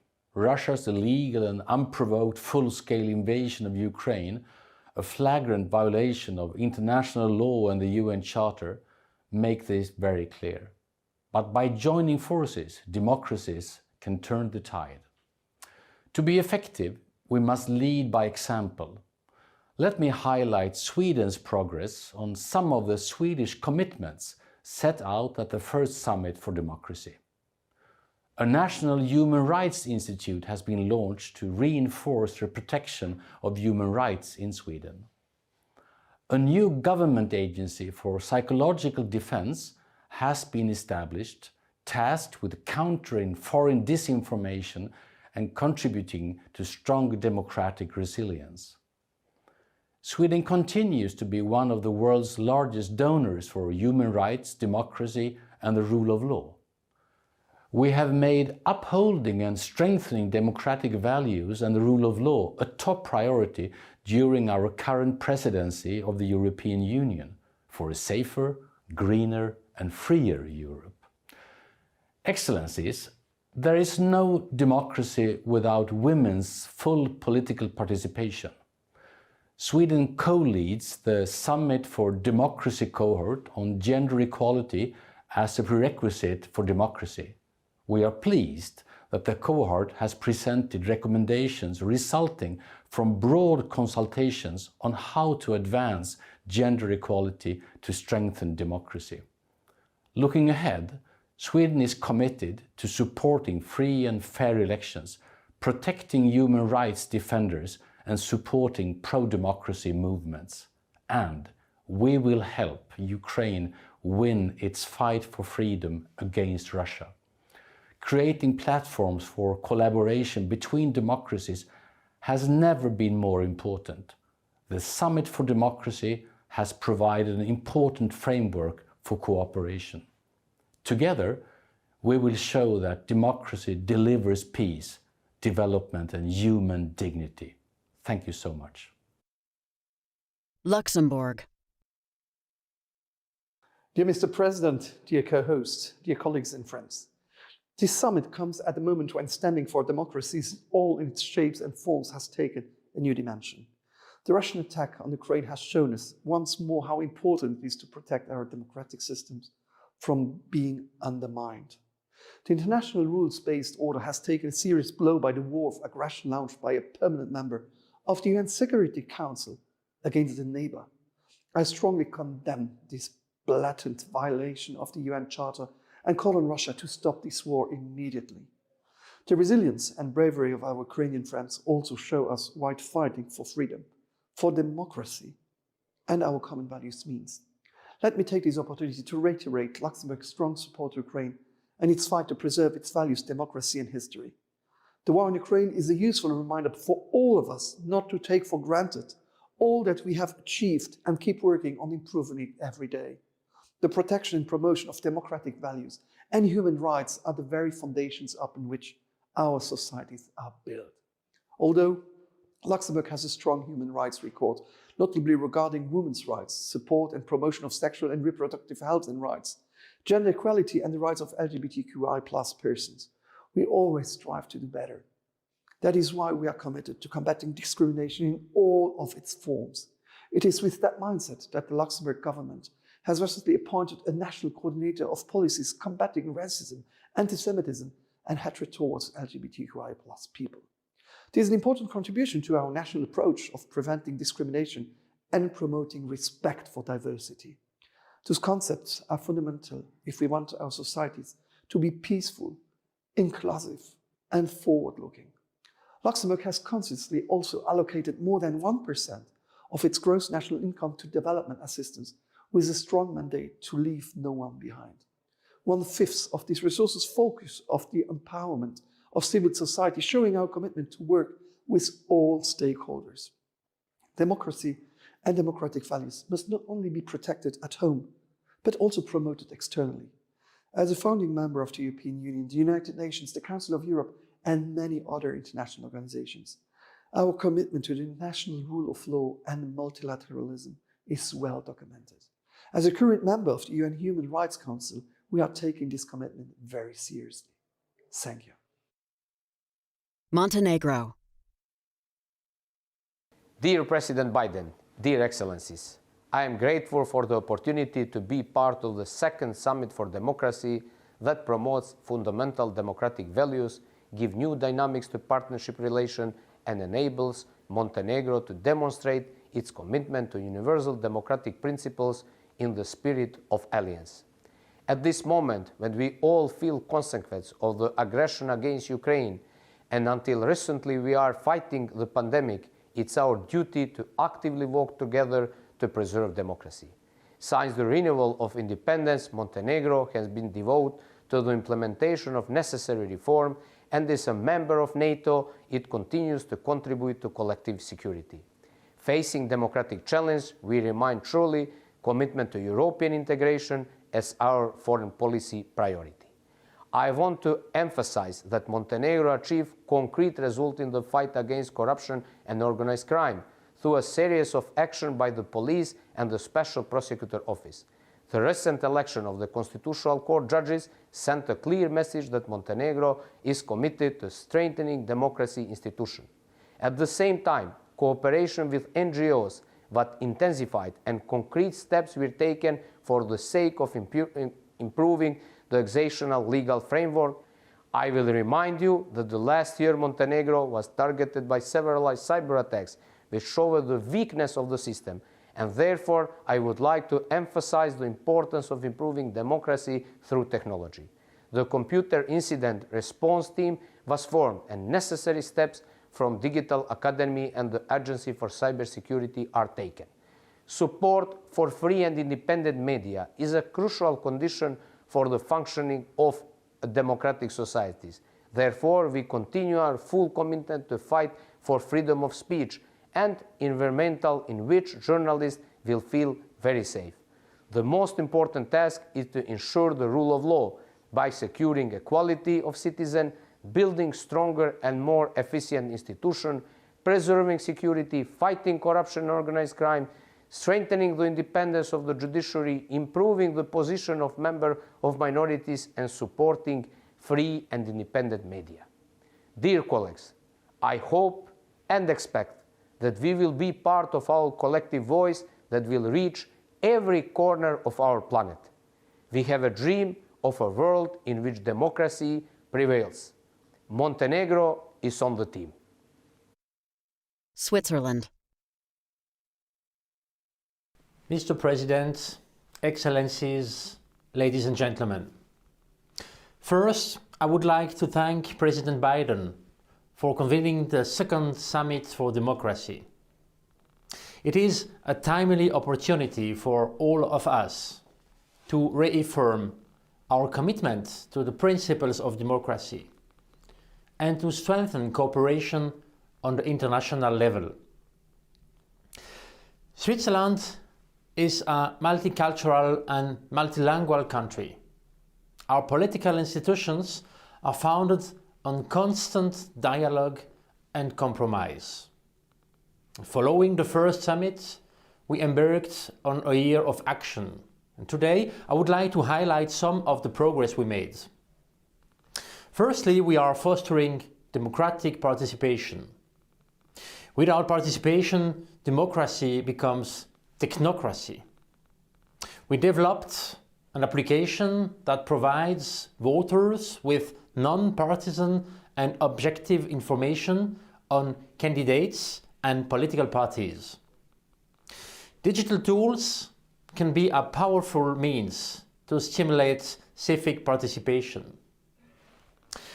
Secondly, Switzerland has addressed corruption, for example, by promoting e-governance services. And thirdly, Switzerland made a substantial contribution to the newly created International Fund for Public Interest Media. The freedom of expression is a fundamental right and key for a lively public discussion. Ladies and gentlemen, we firmly believe that democracy remains the system of government best suited for meet the challenges of our time. It has a proven track record in delivering respect for human rights, resolving conflicts, managing ecological challenges, and contributing to equitable and sustainable economic growth. Democracy has the potential to deliver for all. Its promotion is at the heart of Swiss domestic and foreign policy. Switzerland stands for democracy. Thank you. Slovakia. Excellencies, ladies and gentlemen, President Biden, let me thank you for this important initiative. It has once again mobilized democratic leaders across the globe to stand up for democracy and our shared values. Slovakia is a member of the European Union and NATO, has a proud history of fighting for freedom, democracy, and human rights. Our civil society has played a vital role in strengthening our democracy. Slovakia welcomes synergies among the existing democracy-centered initiatives like Summit for Democracy, OGP, or other pro-democracy coalitions. At home, we brought them under one roof with a joint government action plan to better manage complex issues.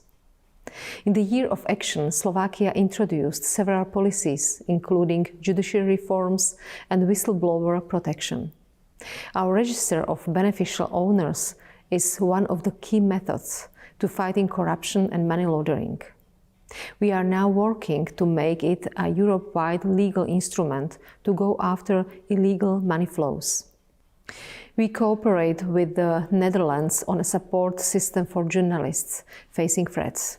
In addition to that, we joined the Journalism Trust Initiative that rewards fact-based media and helps people identify trustworthy journalism among fake news. We are also financially supporting media freedom and investigative journalism projects in Ukraine and the Western Balkans. Disinformation and hybrid threats endanger our democratic institutions. They must become more resilient. Slovakia continues to push for equal legal treatment of offline and online crimes and reasonable regulation of online platforms. Russia's war in Ukraine threatens the rules-based order, but also democracy itself. Slovakia will continue supporting our eastern neighbor and help Ukraine defend itself. Our humanitarian and military support is among the largest per capita in the world. Dear all, democracy always fails when we as politicians fail, when we seek quick fixes instead of sustainable solutions. when we choose populism instead of responsible public service and governance. Democracy will prosper and get stronger if we maintain our ability to focus on real problems affecting our societies. This is what will make our democracies fit, not just for today, but also for the future. Slovakia continues to do its part. Thank you.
Netherlands.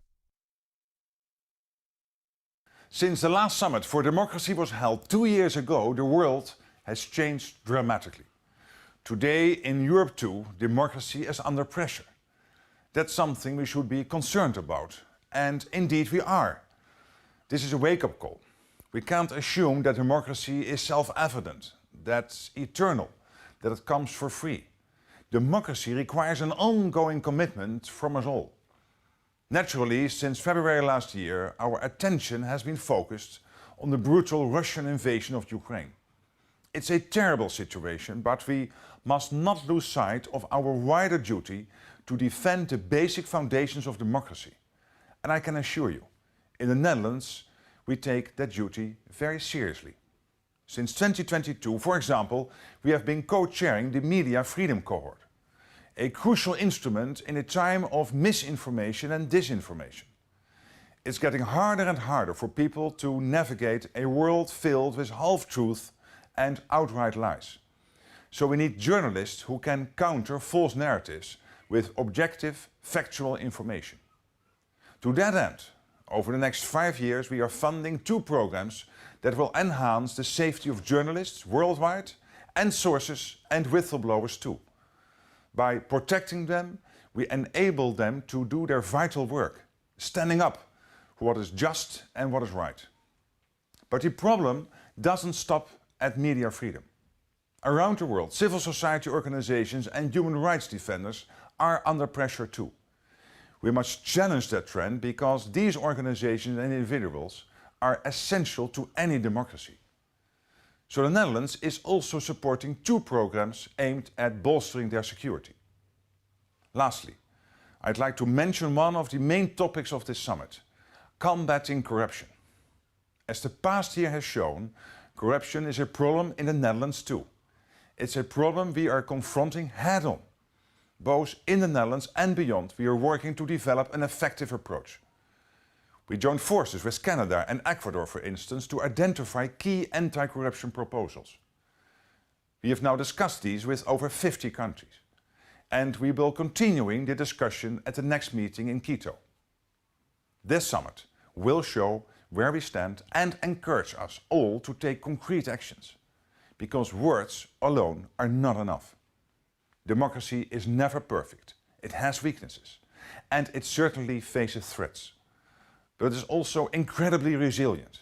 Around the world, people are committed to democracy, and they are waiting for us to act. Poland. Mr. President, leaders of the democratic world, ladies and gentlemen. During the first Summit for Democracy, I talked about the situation in Belarus under Lukashenko's regime and suppression of the democratic opposition. The following months brought us a hybrid operation, a migrant crisis on Poland's eastern border orchestrated by Minsk with Kremlin's support. It was a prelude to an unprovoked attack on Ukraine. This Russian war against Ukraine has revealed the true face of Putin's regime, the atrocities and brutality against Ukrainian civilian population, an attempt to erase the whole nation. An economic, energy and food crisis emerging all over the world as a consequence of Russian actions. The Ukrainians have bravely resisted Russian assaults. I'm proud that Poles and other nations have offered the Ukrainian people a strong support because a free and democratic world is not a theoretical concept, but a real community of values. Ladies and gentlemen, Poland's leading role in response to Russia's invasion has been unprecedented. We have been at the forefront of calls for sending aid, including the military one, to Ukraine to help fight off the Russian aggressor and to impose severe sanctions on Russia. Since the invasion began, Poland has welcomed more Ukrainian refugees than any other European country. Not in refugee camps, but in our homes. Today, Poland is home to more than 3.5 million Ukrainians.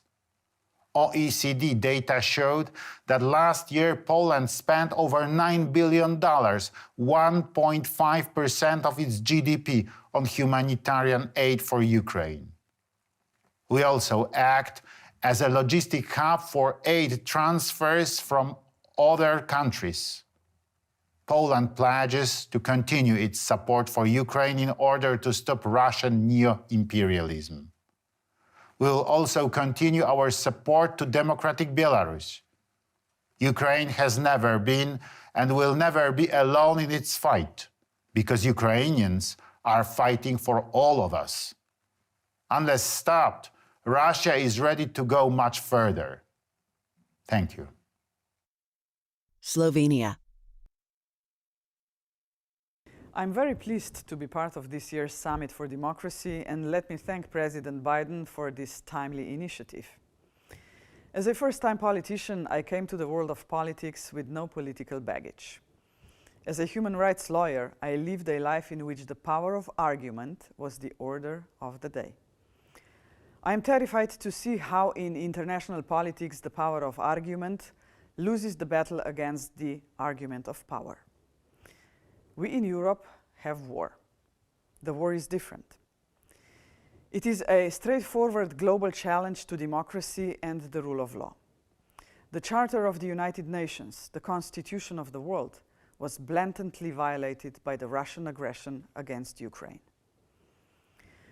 But in order to understand how much democracy is under threat, we must look beyond Ukraine. War is costly everywhere, while it lasts and when it ends. Efforts to rebuild war-torn societies are costly. Efforts to mitigate the effects of climate change are costly too. Those who flee areas destroyed by war and lost due to climate change need to find a place to live in dignity. The first concern among people who are victims of our wrongdoing is how to secure food, water, and shelter. Their priority may not be necessarily the fight for democracy, but to fight for survival. If we, democracies, will not deliver it to them, someone else will. This being said, there are other things that demand our full attention. We must think about the future and what progress in science and technology brings us. We put our trust in bright and skilled people, but let us not miss the big picture here. Bright men and women seek their fortunes in rich parts of the world. Yet we don't need them only in capitals and global financial hubs. We need to attract them to less developed states and rural areas. That is where democracy is most vulnerable. We know that ignored and neglected people living on their periphery can be dangerous to democracy. Even the world's most powerful countries are not immune to this threat. Democracy requires leadership that pushes those policies aiming to survive the present and be ready for the future. Solidarity, globally accessible finance, science and technology, and respect for human rights. Freedom and democracy are not free of charge. Implementing these policies is not cheap, but it is the only way forward if democracy is to survive. Norway. Mr. President, Excellencies, Russia's attack on Ukraine on 24 February 2022 was a watershed moment. It was an attack on the rules-based international order, an assault on democracy and the values that underpinned it, human rights and rule of law. We have condemned Russia's actions in the strongest possible terms and provided extensive support to our Ukrainian friends. Their fight is a legitimate cause. It is of critical importance to the future of the global order. It's about freedom. It's about preserving the equal status of small and larger states. It's about defending the principles of sovereignty and non-interference. These are universal principles. They concern everyone and all states.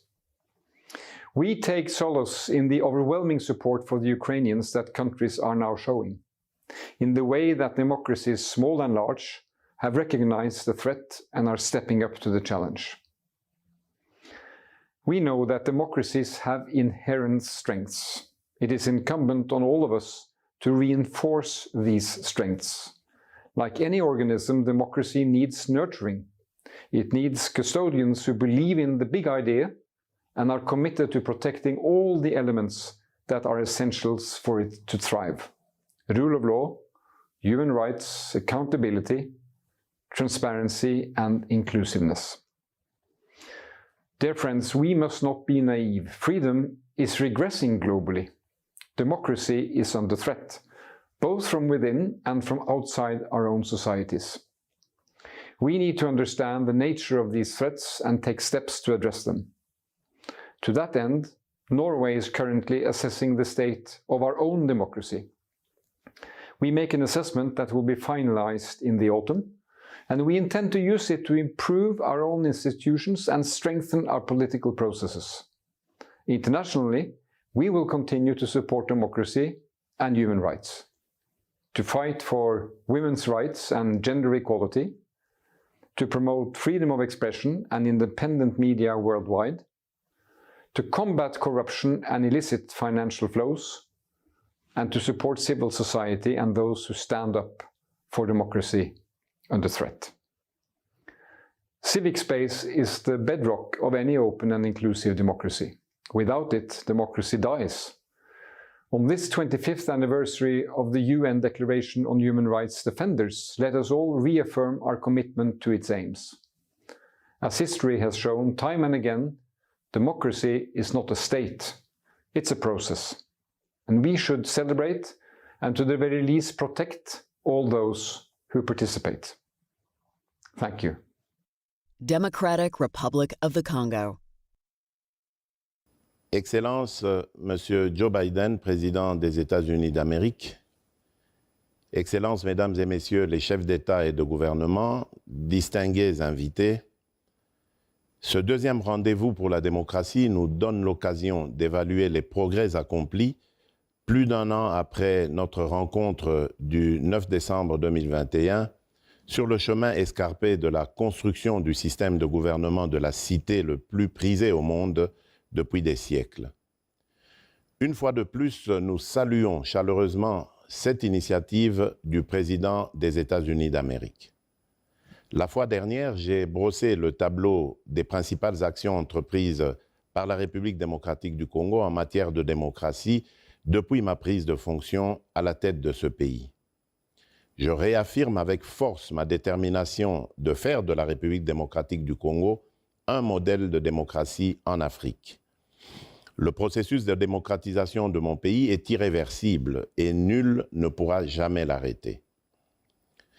Les réformes institutionnelles et législatives engagées se poursuivent en dépit des entraves multiples dressées par les ennemis de la liberté et certains autocrates impénitents qui continuent à naviguer à contre-courant de l'histoire. Sur ce chapitre, la jeune démocratie congolaise est confrontée à la guerre d'agression lui imposée par les autorités rwandaises, aux velléités hégémonistes et prédatrices, avec la complicité d'aventuriers terroristes du M23 qu'elle manipule à souhait.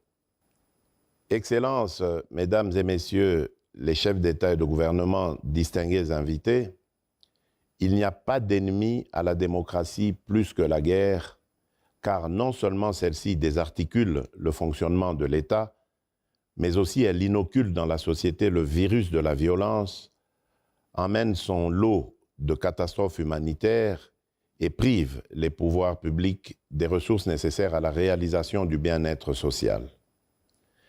Certes, l'histoire de l'humanité démontre que la démocratie s'est toujours bâtie dans la douleur et avec le temps. Cependant, aucun processus démocratique ne peut prospérer sans la paix, ni la stabilité et le progrès social. C'est pourquoi la priorité des priorités pour la République démocratique du Congo est à ce jour la fin de la guerre d'agression et d'occupation de sa partie orientale par le Rwanda et le groupe terroriste du M23 soutenu par ce pays. C'est seulement à cette condition que nous pourrions consolider les progrès démocratiques en cours et baliser davantage la voie à la pérennisation du système démocratique dans notre pays. En vue d'atteindre cet objectif stratégique majeur, il est absolument nécessaire que la feuille de route issue des processus de Nairobi et de Luanda et approuvée aussi par l'Union africaine et les Nations unies, ainsi que par les partenaires bilatéraux, soit intégralement appliquée par toutes les parties concernées, en particulier le Rwanda et le M23, qui bloquent sa mise en œuvre et ne cessent de défier la communauté internationale. Dans le même but de lever rapidement toute hypothèque à la démocratie dans notre pays, en tant que président de la République, garant du bon fonctionnement des institutions, je reste engagé dans les consultations politiques avec les groupes armés initiés dans le cadre du processus de paix de Nairobi en vue de leur réintégration dans la vie nationale. Ces consultations sont assez avancées avec une cinquantaine de ces groupes. Elles se poursuivront en 4e round dans les prochains jours en République démocratique du Congo. Pour sa part, mon gouvernement s'emploie actuellement à rendre opérationnel le programme de désarmement, démobilisation, relèvement communautaire et stabilisation, le PDDR-CS, un des mécanismes essentiels pour la réinsertion sociale des groupes armés et le retour à l'ordre républicain. Par ailleurs, quelle qu'ait été la rudesse de l'épreuve de la guerre à l'est de notre pays et la méchanceté de nos agresseurs rwandais pour qui la démocratie est le dernier souci du régime en place, nous tenons à l'organisation d'élections libres, justes, transparentes, inclusives et crédibles dans les délais constitutionnels. À ce sujet, je vous informe que la Commission électorale nationale indépendante de la République démocratique du Congo a déjà publié le calendrier électoral et l'enrôlement des électeurs a commencé depuis le 24 décembre dernier à l'ouest du pays. À partir du 25 janvier dernier, il s'est poursuivi dans les 9 provinces du centre et à titre expérimental à l'étranger dans 5 pays dont l'Afrique du Sud, la Belgique, le Canada, les États-Unis d'Amérique et la France, ce qui est une première dans l'histoire politique de notre pays. Cette opération atteindra bientôt l'est du pays, où se trouvent des centaines de milliers de déplacés de guerre vivant dans des conditions infrahumaines, situation qui rend difficile la poursuite des opérations électorales dans cet espace. C'est ici le lieu d'attirer l'attention des démocrates participant à ce dialogue international de haut niveau sur le risque d'entrave des opérations d'enrôlement et de perturbation des élections au vu de la persistance de la guerre dans la province du Nord Kivu. À cet égard, il est nécessaire de souligner que le combat que nous menons au Congo est aussi celui de la défense de la démocratie menacée par un pouvoir autocratique au Rwanda. Tous les démocrates du monde ont le devoir moral de se mobiliser pour le triomphe des valeurs démocratiques dans la région des Grands Lacs, gage de paix, de sécurité et de stabilité pour un développement harmonieux dans cette région d'Afrique. C'est pourquoi je saisis cette opportunité pour réitérer mon appel à la communauté internationale d'appuyer activement la mise en œuvre de la feuille de route issue des processus de paix de Nairobi et de Luanda sous la médiation du président de l'Angola, son Excellence João Lourenço, président en exercice de la CIRGL, son Excellence Évariste Ndayishimiye, président de la République du Burundi et président en exercice de la Communauté d'Afrique de l'Est, de son Excellence Uhuru Kenyatta, président honoraire de la République du Kenya, ainsi que les efforts inlassables du gouvernement congolais pour éradiquer le cancer de l'insécurité et du terrorisme à l'est de notre pays. Excellence, Monsieur Joe Biden, président des États-Unis d'Amérique, Excellences, Mesdames et Messieurs les chefs d'État et de gouvernement, distingués invités, il est illusoire d'espérer construire la démocratie sans état de droit ni respect des droits de l'homme et des libertés fondamentales. Bâtir des États et un monde marqué par ces valeurs de civilisation est par conséquent le défi majeur à relever et l'enjeu à gagner. La République démocratique du Congo est partie prenante à ce noble combat. Je vous remercie. Germany. Much has changed since we met at the first Summit for Democracy in December 2021. Russia has brought war back to Europe by attacking its free, independent and democratic neighbor, Ukraine. What Putin is trying to establish is that the rule of law can be overruled by the law of the strong, that countries are not free to decide on their systems of government. And yet, democracy prevails. Democracy prevails because it is resilient. Our open debates help us to find the best solutions, to correct mistakes and to get back on the right path. Democracy prevails because it is adaptable. Our citizens are able to choose their governments freely. And last but not least, democracy prevails because we stand united as democracies. We stand with Ukraine and will do so for as long as it takes. And in light of Russia's brazen attack on the UN Charter and the rules-based international order, we have strengthened our democratic alliances. At the G7 summit in Germany last year, we were joined by strong democracies from the Asia-Pacific region, from Africa and Latin America. Together, we agreed on ways to enhance democratic resilience.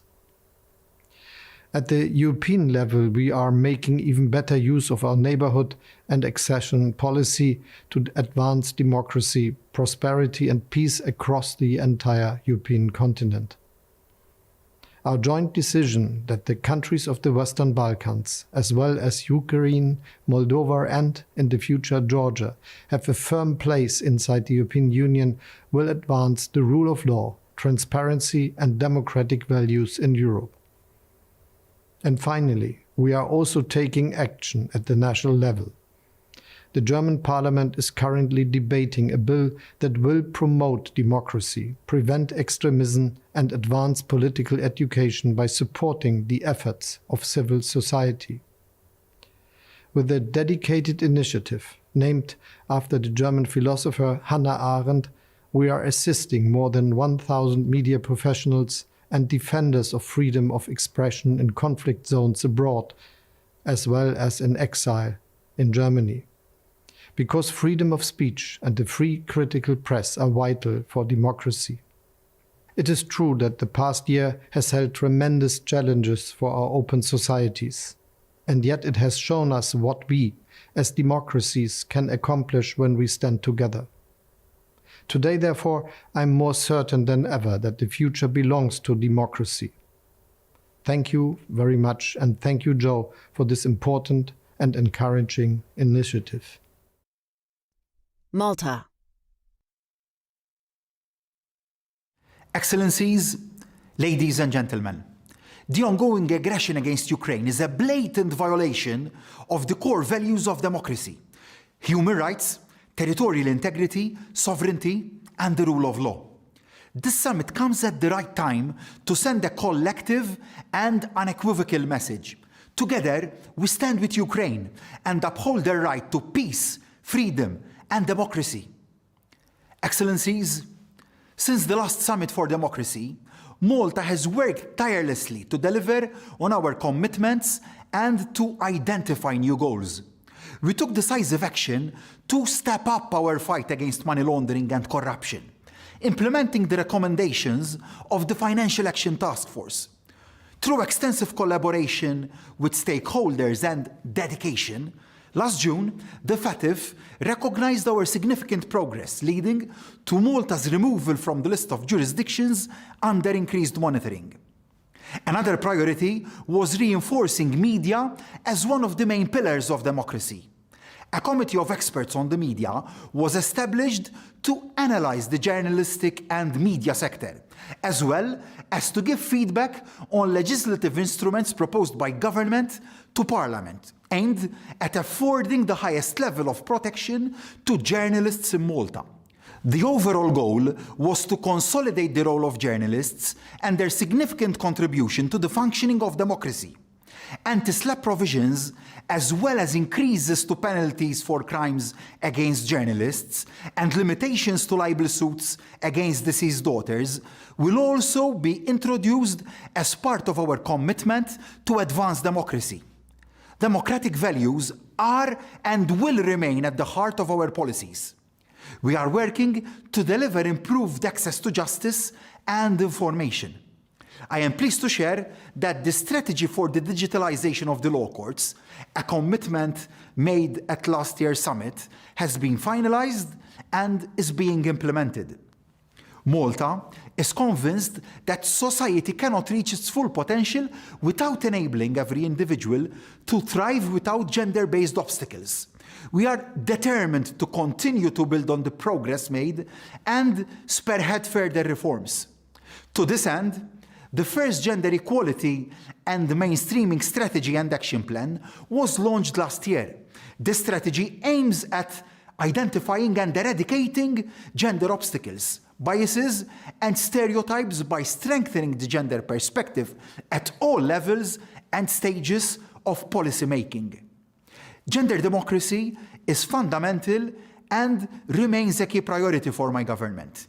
To conclude, Malta is proud to be part of the Summit for Democracy process. We stand firm in our resolve to work with all of you on an ambitious set of commitments. Our action or inaction will determine our future, and I believe collective action is crucial for our future. Serbia.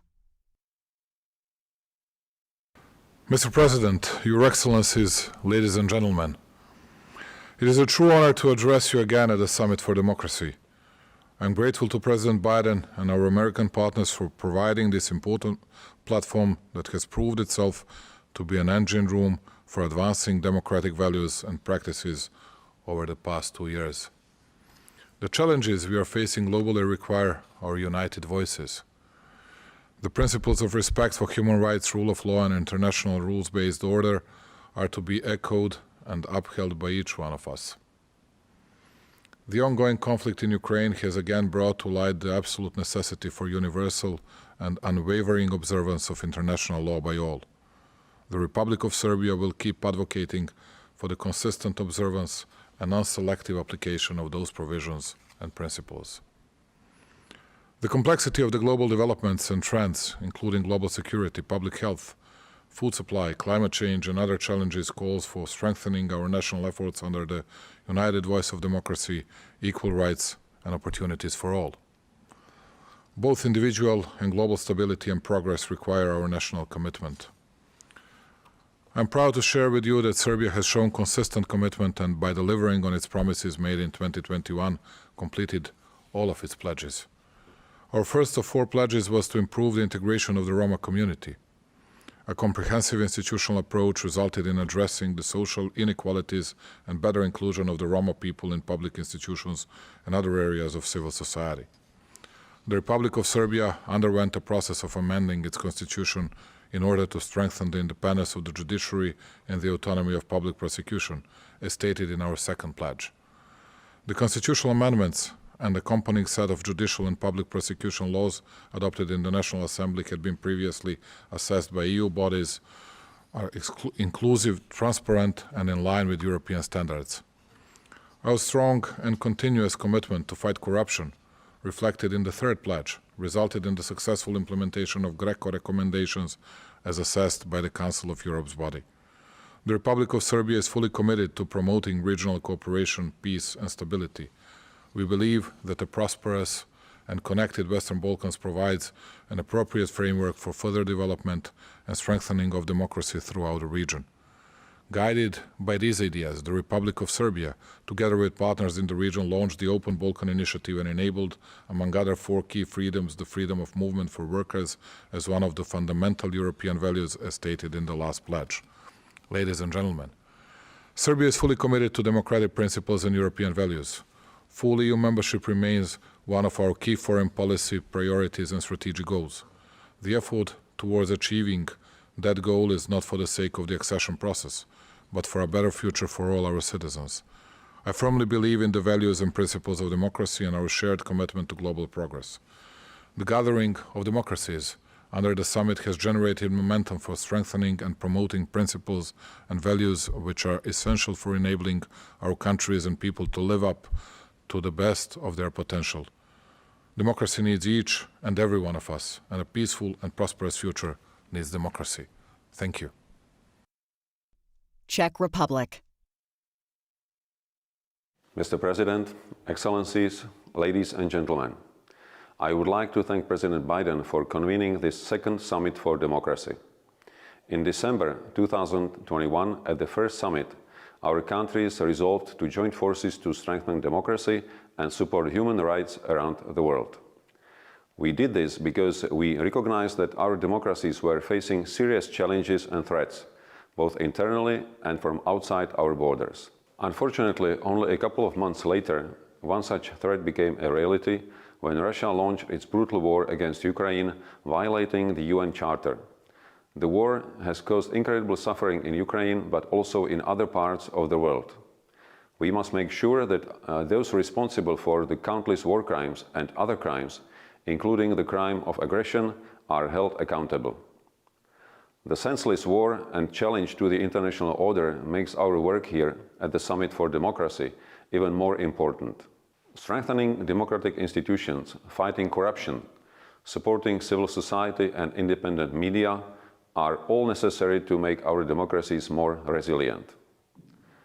At the first summit, the Czech Republic made commitments in 4 different areas: fight against corruption, free and fair elections, support for civil society and human rights defenders, and media freedom. I am pleased to highlight some of the progress that we made on these issues over the past several months. On fight against corruption, the Czech government has approved key measures, including amendments to conflict of interest legislation or the bill on protection of whistleblowers. A new anti-corruption strategy for 2023 to 2026 was introduced in November 2022, and the newly adopted 6th National Action Plan within the Open Government Partnership Initiative includes several ambitious commitments. Our support to civil society, human rights defenders, and independent journalists is as strong as it has ever been.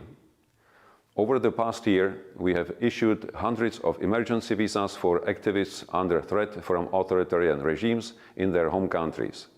We have launched a special program allowing many of them to settle in our country long-term and continue their critical work.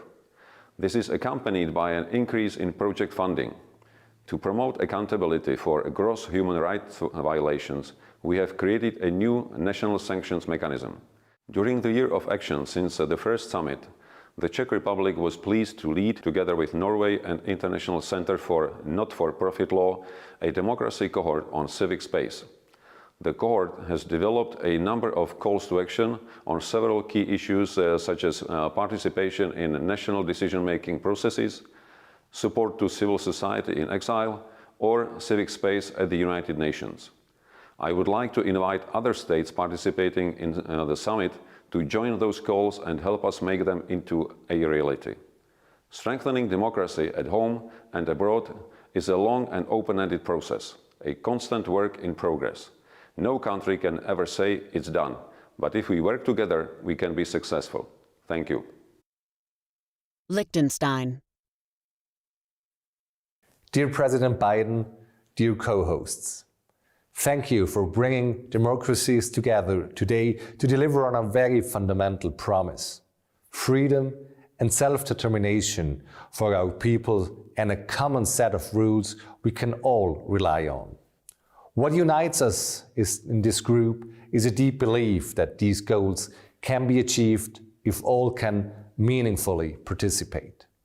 For Liechtenstein, this means far-reaching direct democratic rights at home and accountable decision-making at the global stage that includes all voices, large and small ones. Our veto initiative at the United Nations contributes to that end.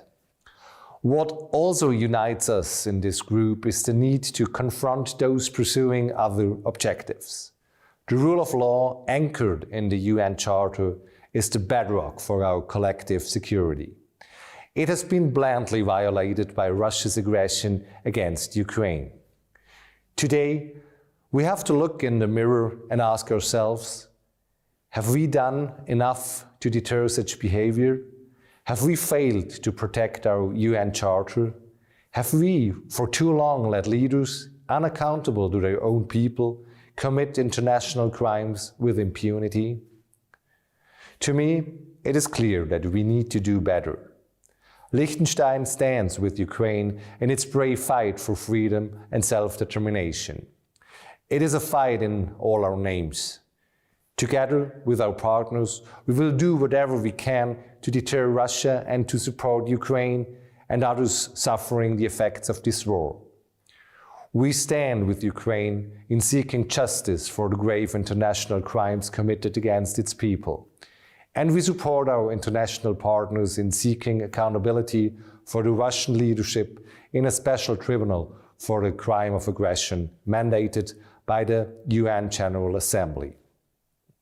Here is our opportunity to strengthen the rule of law and democracy for generations to come. Let us rally behind the cause of justice in Ukraine and around the world. In Syria, Myanmar, and many other places, people look at democracies to lead the way to justice. Together, we can do more to get there. We also need to keep fighting corruption, the authoritarian's weapon of choice. For that, we need inclusive and transparent governance, a strong and diverse civil society, and free media. We need to invest in the education of our people, provide opportunities for everyone to prosper and embrace new technologies while containing their risks. We need a private sector contributing to social and environmental goals and to fighting crime, as we do with our Liechtenstein Fast initiative called Finance Against Slavery and Trafficking. For the way ahead, you can be sure that Liechtenstein continues to be a principled voice for democracy, the rule of law, and fundamental rights and freedom for all. Belgium. Ladies and gentlemen, this year marks the 75th anniversary of the Universal Declaration of Human Rights, a beacon of hope built on the ruins of a world shaken by unprecedented horror. The Declaration guarantees the universality of human rights. All human beings are born free and equal in dignity and rights. This is the foundation of the modern international order, the essential obligation of all states. Yet today, so many people still don't enjoy these rights. In the absence of democracy, oppression of the past returns. Authoritarian regimes rise, and they undermine the political legitimacy of the government, just like the social and economic development of society. The resilience of our democracies is being tested by multiple global challenges with concrete local consequences.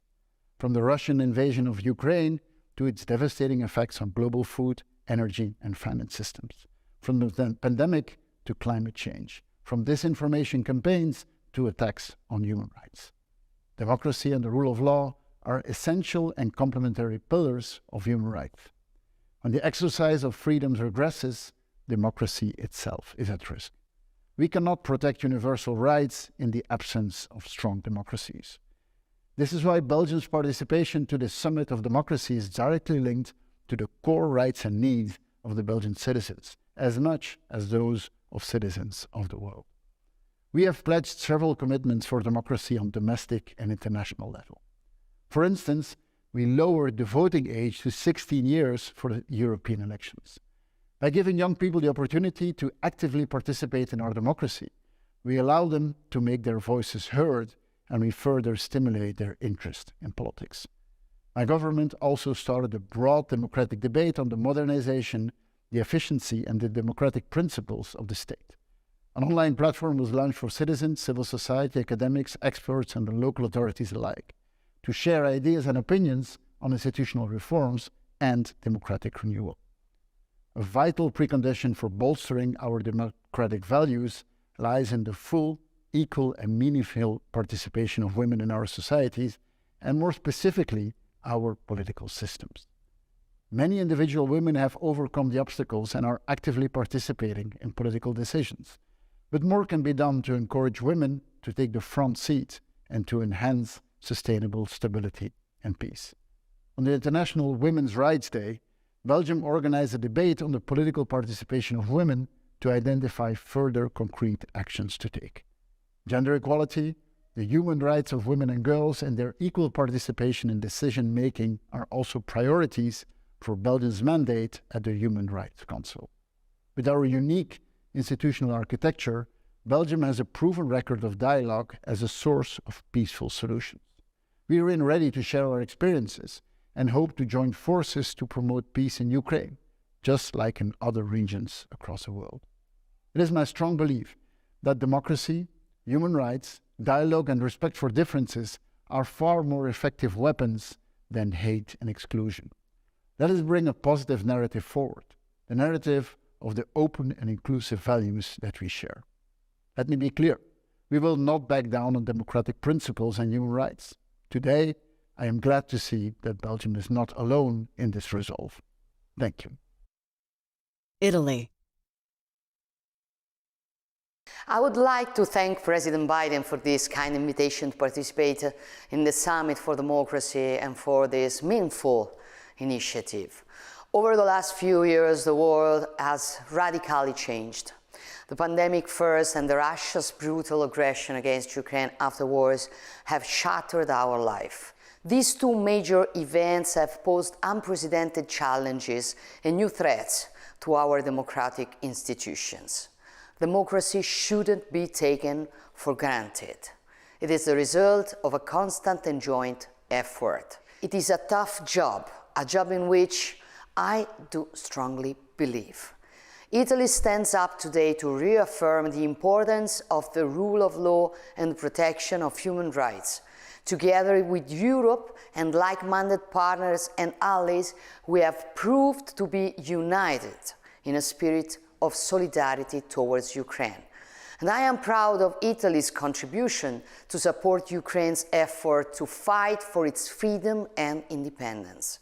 The Summit for Democracy is a great opportunity to work together, also to reverse the storytelling about the efficiency of the authoritarian regimes.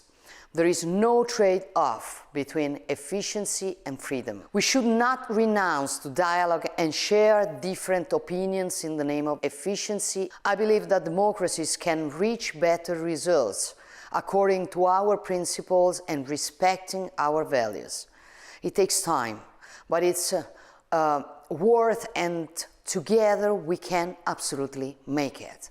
Throughout the year of action 2022, Italy has developed several initiatives. We are fully and constantly committed to the defense against authoritarianism, the fight against corruption and criminal organizations, the defense against disinformation and promotion of human rights. In this last field, I want to mention our efforts to ensure that freedom of religion or beliefs come to a major role when defining international cooperation agreements. Democracies have to face other new challenges. I'm thinking, for example, to digital and ecological transition. We need to foster a sense of shared responsibility among international organizations, governments, institutions, and the private sector to create mechanisms in which digital innovation and technological progress ensure that human beings remain central in the decision-making process. We participate actively in different international fora. We allocated 1.4 billion euro to support developing countries. At national level, our investment in this sector is the most relevant, with projects of billions of euros. In our view, this can be decisive also in order to preventing irregular flows of economic migrants enriching inhuman smugglers and organized crime. More than our commitment today, our action will define and shape our society. As President Biden reminded us during the first summit, inaction is not an option. In fact, the costs of inaction are often much greater than any commitment we can make. Let's be engaged. We owe it to future generations. Thank you. Kosovo. Dear President Biden, dear colleagues, democracy is more than a mere system of governance. For the Republic of Kosovo, it was our strong desire for democracy that secured our path to freedom and independence. And by strengthening it today, democracy will pave our way for a brighter future within Euro-Atlantic institutions. At its very heart, democracy is fundamentally about having the right to choose your path, your future, and your destiny. The people of Kosovo have chosen their path. This year's Summit for Democracy has certainly been our year of action. With full force and fervor, we have worked to implement the commitments we set out last year. But the year of action has also been a year of substantial global challenges, with indiscriminate and flagrant violations of human rights happening across the world as we gather here today. Kosovo knows too well what it's like for an innocent people to be on the receiving end of a brutal and genocidal war, which is precisely why, without a second thought, we immediately imposed sanctions against Russia and have relentlessly supported the people of Ukraine. The immense suffering of the Ukrainian people serves as a stark reminder that there is no price too high to pay for freedom and democracy, and we will continue to stand with our allies to defend these values anywhere in the world. Over the past year, we have made significant progress in advancing our democracy, strengthening the rule of law, and fighting corruption. We are implementing the national strategy on the rule of law alongside uncompromising and record-paced reforms to ensure accountable, equitable, and responsive governance throughout public institutions. Our efforts have been recognized the world over. Together with our friends from the Dominican Republic, we have co-led the rule of law cohort within the Summit for Democracy. In addition, according to Freedom House, Kosovo ranked as the third most improved democracy in the world in 2022, and in just 2 years has jumped 20 places higher in Transparency International's Anti-Corruption Index. Since we last met, we have worked tirelessly to advance diversity and inclusion as a cornerstone for the protection of human rights. We committed to establishing the Presidential Council for Democracy and Human Rights, and we delivered. This council has ensured oversight for our pledges and commitments by the highest institutions in the country and across every layer of governance. And its work will continue beyond the second edition of the summit. We are also proud to report the adoption of a bold national strategy against gender-based violence, and for having taken meaningful steps to guarantee women's rightful place in public institutions and decision-making roles. A strong democracy is a democracy that also delivers for women. We have made significant strides, but as long as women continue to face misogyny in the workplace, violence at home, silencing in the classroom, or abuse while walking down the street, this battle is far from over. During this year of action, Kosovo has led the global discussions on advancing women's rights by hosting the International Forum on Women, Peace and Security, with over 500 thought leaders from 6 continents. And this coming October, we'll look forward to welcoming you all for the second edition in our capital, Pristina. Dear colleagues, our commitment to democracy isn't just a summit pledge. It's our everyday existence on the front line against autocracies. Our commitment has and always will be unbreakable. Our commitment to working with partners across the world to defend and nurture it is equally so. As President Biden recently said, it is in moments of great upheaval and uncertainty that knowing what you stand for matters the most. And knowing who stands with you makes all the difference. It is only through joining forces that we can build a future where democracy is a reality for all. Thank you. Albania. It is my honor to address for the second time this Summit of Democracy launched by the President of the United States. Thank you, Mr. President. 1 year after the start of the Russian aggression on Ukraine, this second round of gathering democracies around the table gains a new sense of urgency and importance. As a country that has experienced the darkness of a dictatorial regime and the lack of basic freedoms, Albania, from the moment it joins the community of democracies, has not only demonstrated a national commitment to build a new state based on democratic institutions, but has also persevered in the challenging path towards this very new destination in our history. We'll never be able to thank enough our role models and strategic allies, United States and EU, for inspiring us and assisting us in this tortuous new path. Though still a very young democracy, Albania is today a proud member of this community of democracies, demonstrating its values and beliefs in the international stage, not just as a NATO member and the EU candidate country, but also in fulfilling special tasks like the chairmanship of the OSCE in 2020 or the actual mandate as a non-permanent member of the UN Security Council. On the other hand, improving our democratic life remains our top priority, and serving better our citizens is the most important part of our daily work. The digital revolution of public service in Albania, which began with only few services on our national platform several years ago, has given to our people the great possibility nowadays of 1,225 online services, or about 95% of all public services online, meaning much more transparency and no more bribery in the interaction between the state and its citizens. This does not mean that we can declare victory over corruption, but simply that we can prove our ambition, our will, and our persistence in fighting it with a clear vision of modernization.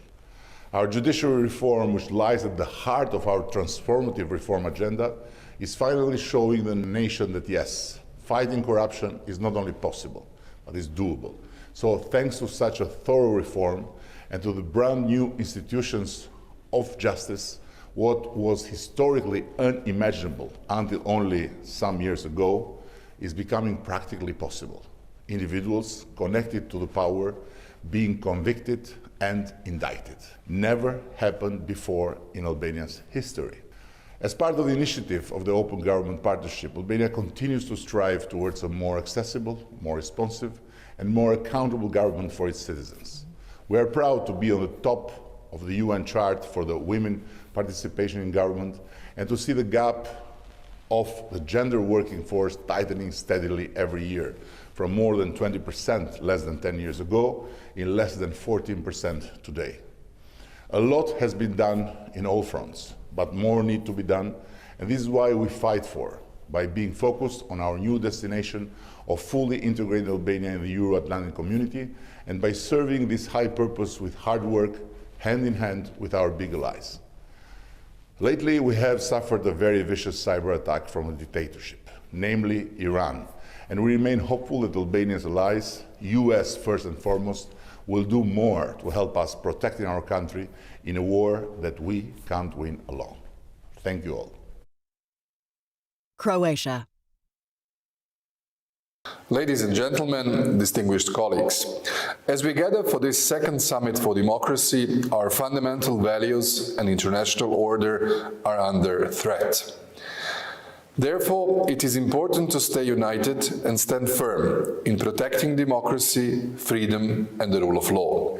It is especially important that we do so in Ukraine, where we continue to support the Ukrainian people.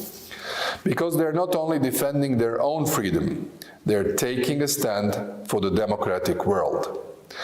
As the Croatian government, we have also stood by our own citizens in dealing with negative consequences of the Russian aggression and invasion in Ukraine. Through economic support packages, we have alleviated rising energy prices and inflation with a clear goal of preventing social divide, ensuring social cohesion, and protecting democracy. At the last summit, we called the 2022 a year of action. All commitments that we undertook that were meant to foster our democratic systems. But they also aimed to help countries around the world where those democratic principles are under threat for different reasons. In 2022, Croatia continued to strengthen its judiciary, having in mind that independent and efficient judicial system serves as a safeguard of the rule of law. We have significantly improved our overall anti-corruption framework, with a clear understanding that less corruption means more democracy. In the area of human rights, we are actively seeking effective ways to promote tolerance, equality, and combat all forms of discrimination. Through the projects we have helped to implement internationally, we supported democratic electoral practices, fostered education and building up of institutional capacities. In the period ahead, we will intensify activities aimed at countering violence and hate speech, especially towards vulnerable groups and national minorities. Through the new National Plan for Gender Equality, we aim to further promote women's empowerment. And as the chair of the International Holocaust Remembrance Alliance, IRA, in 2023 and 2024, Croatia will focus on the Future of Remembrance initiative. The goal of the Croatian presidency is to safeguard the contemporary memory about the Holocaust by developing digital solutions, promoting tolerance, implementing IRA definitions, and combating hate speech in sports. Finally, this year, Croatia has become a member of the Eurozone and the Schengen area, thus strengthening our institutions and international position. Our deeper European integration is the fulfillment of our own strategic goals, but it is also a strong message that the European project itself remains robust and relevant. Dear friends, today the rules-based international order is under threat, and international peace and security are uncertain. It is precisely now that it is imperative to continue strengthening resilience and our democratic systems and protecting fundamental values which underpin them.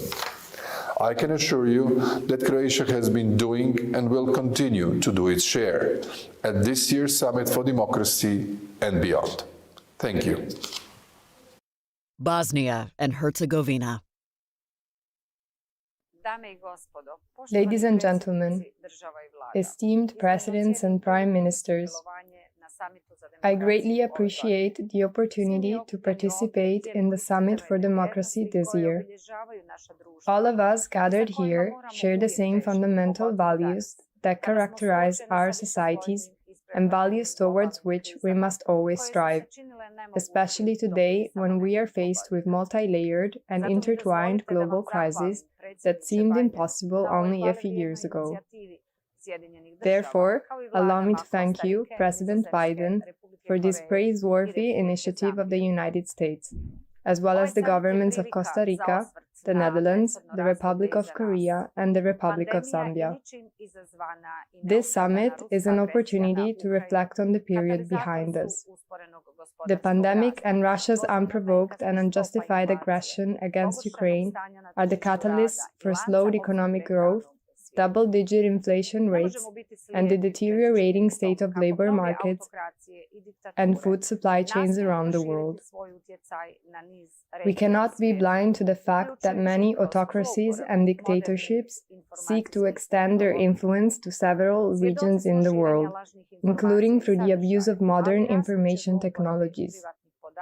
We are witnesses of the spread of false information and content, but also of the growing abuse of private data by certain non-democratic regimes. It is in this manner that they are trying to weaken the security of citizens and society, especially those that are in the process of strengthening their democratic institutions. It is only together that we can combat such challenges and stop the efforts of those malicious actors who weaken democracy and the international legal order.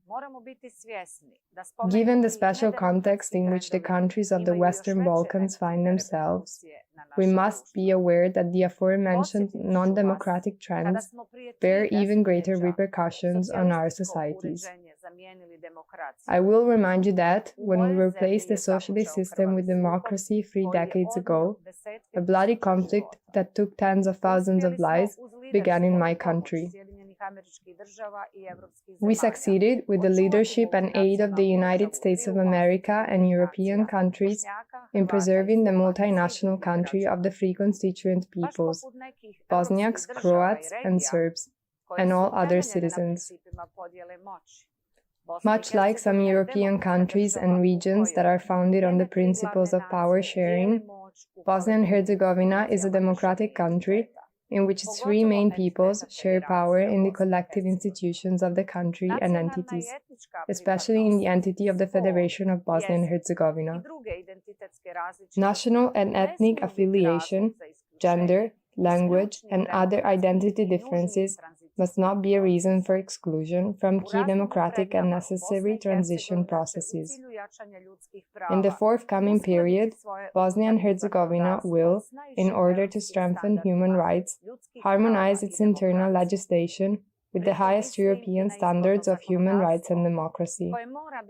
By that, I also mean the electoral legislation, which must reflect the division of power between the three constituent peoples, but also include all national minorities, Jews, Roma, and all other groups of citizens in accordance with the Dayton Peace Agreement, decisions of the European Court of Human Rights, and domestic courts. Ladies and gentlemen, I will propose, jointly with partners, fundamental reforms of the judicial system in the coming period, with which we will strengthen transparency, the rule of law, and the fight against crime, as well as the strongest possible strengthening of collective and individual human rights. Comprehensive economic reforms await us, including in the field of environmental protection, digitalization, and numerous infrastructure projects. With your aid, I am convinced of the success of Bosnia and Herzegovina, as well as the success of our work as part of this Summit for Democracy. Democracy ensures peace and progress in deeply divided societies. Thank you. European Commission. At the first Summit for Democracy, we took a collective commitment to show that democracies deliver. And indeed, the European Union has delivered in response to Russia's inhuman and unjustified attack against Ukraine. We delivered unprecedented support to Ukraine, 67 billion euros to help a country that is fighting for basic rights, such as freedom and self-determination. We delivered sweeping sanctions against Russia to make Russia pay for trampling on the international law and the UN Charter. And we delivered emergency aid to vulnerable countries hit by Putin's food and energy war. We stood up to defend Ukraine's and every country's right to determine its own future. But democracy isn't only challenged in the battlefields of Ukraine. Our democracies are also challenged from within and from abroad. In a democracy, power is given and taken away by citizens in free elections. We settle our political differences at the ballot box. But for democracy to work, there has to be trust. Trust in the institutions, trust in the system of checks and balances, trust in the media and in the freedom to express your views. When people lose trust, that's when democracy is imperiled. The opponents of democracy know this. They are spreading lies, planting conspiracy theories, and poisoning our public debate. They want to undermine the trust in democratic institutions. They are abusing the very freedoms we strive to uphold, to deceive and manipulate.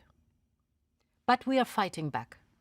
We defined clear responsibilities for online platforms when it comes to taking down illegal content. We put forward a Media Freedom Act to protect media pluralism and independence. Our Code of Practice on Disinformation has become an international benchmark to empower fact-checkers and to cut revenues for those who spread lies. And soon we will have a European law to make political advertising more transparent. The opponents of democracy want to muddy the waters. Europe is responding with greater transparency and clearer rules for all. Our next step will be a defense of democracy package that will bring covert foreign influence to light. If foreign actors are secretly financing research or lobby groups to influence our democratic processes, their activities will be exposed. Our citizens deserve to know the truth. We will not let autocracies attack our democracies from within. Today, we all understand that we must fight for democracy every single day. That's the nature of democracy.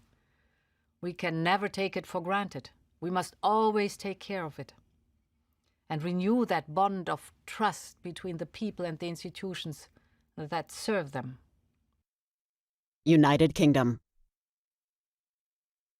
Since the Summit for Democracy in 2021, there have been two defining events. First, Russia has sought to obliterate democracy in Ukraine, while also accelerating their malicious disinformation campaigns around the world. Second, democracies like ours have stood up. We have worked together to protect the Ukrainian people and to defend their rights and freedoms. We have shown that our commitment to upholding democracy is stronger than ever. And we have shown that we're prepared to do the painstaking work of protecting it. That's why we've exceeded the ambitious commitments we made at the 2021 summit. We've grown the Media Freedom Coalition to 50 members, all working together to defend journalistic free speech around the world. We're legislating to bear down on kleptocrats, criminals and terrorists who seek to abuse our financial system. We've harnessed the power of tech through our joint leadership of the Technology for Democracy cohort and our work on the responsible use of cyber power. And we will keep going further. That's why we're creating a new Defending Democracy Task Force, dedicated to protecting our democratic processes and institutions from foreign interference. And we're ready to support others to do the same. Democracy is the platform on which humanity's collective progress has been built. A world without it would be a world without freedom, without justice, and without hope. And so over the last year, we have shown our intent that we will not allow the future to be defined by authoritarianism, that instead it will be defined by democracy. At this year's summit, let's recommit ourselves to that goal. Senegal.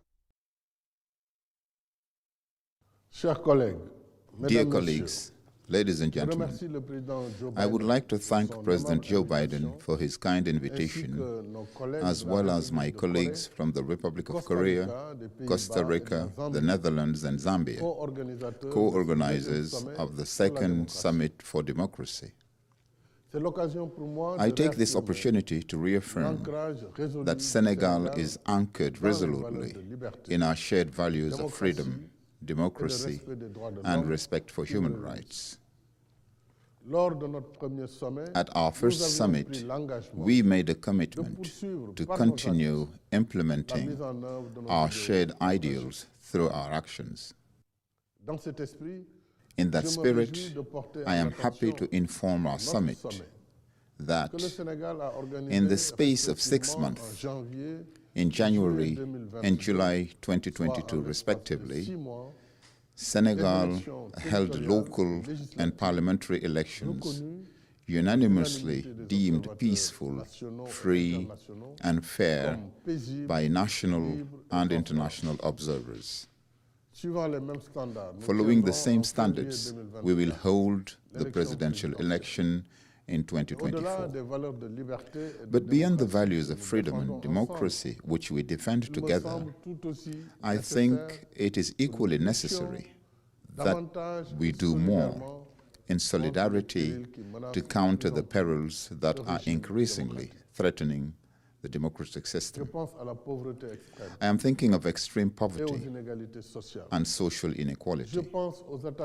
I am thinking of massive attacks and fake news on social media. I am thinking of extremism on all sides that take advantage of the virtues of democracy but do not believe in them, and even less practice them. And yet, democracy is both about freedom and responsibility. It demands that all stakeholders respect its underpinning rules and institutions and excludes any form of violence from the political field.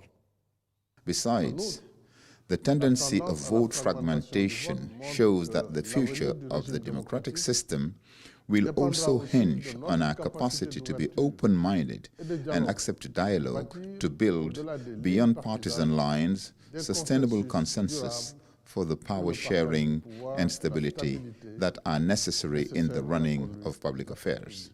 Finally, experience has proven that in democracy there is no complete model to be used as a template, but an ever more perfectible exercise where we all learn from each other.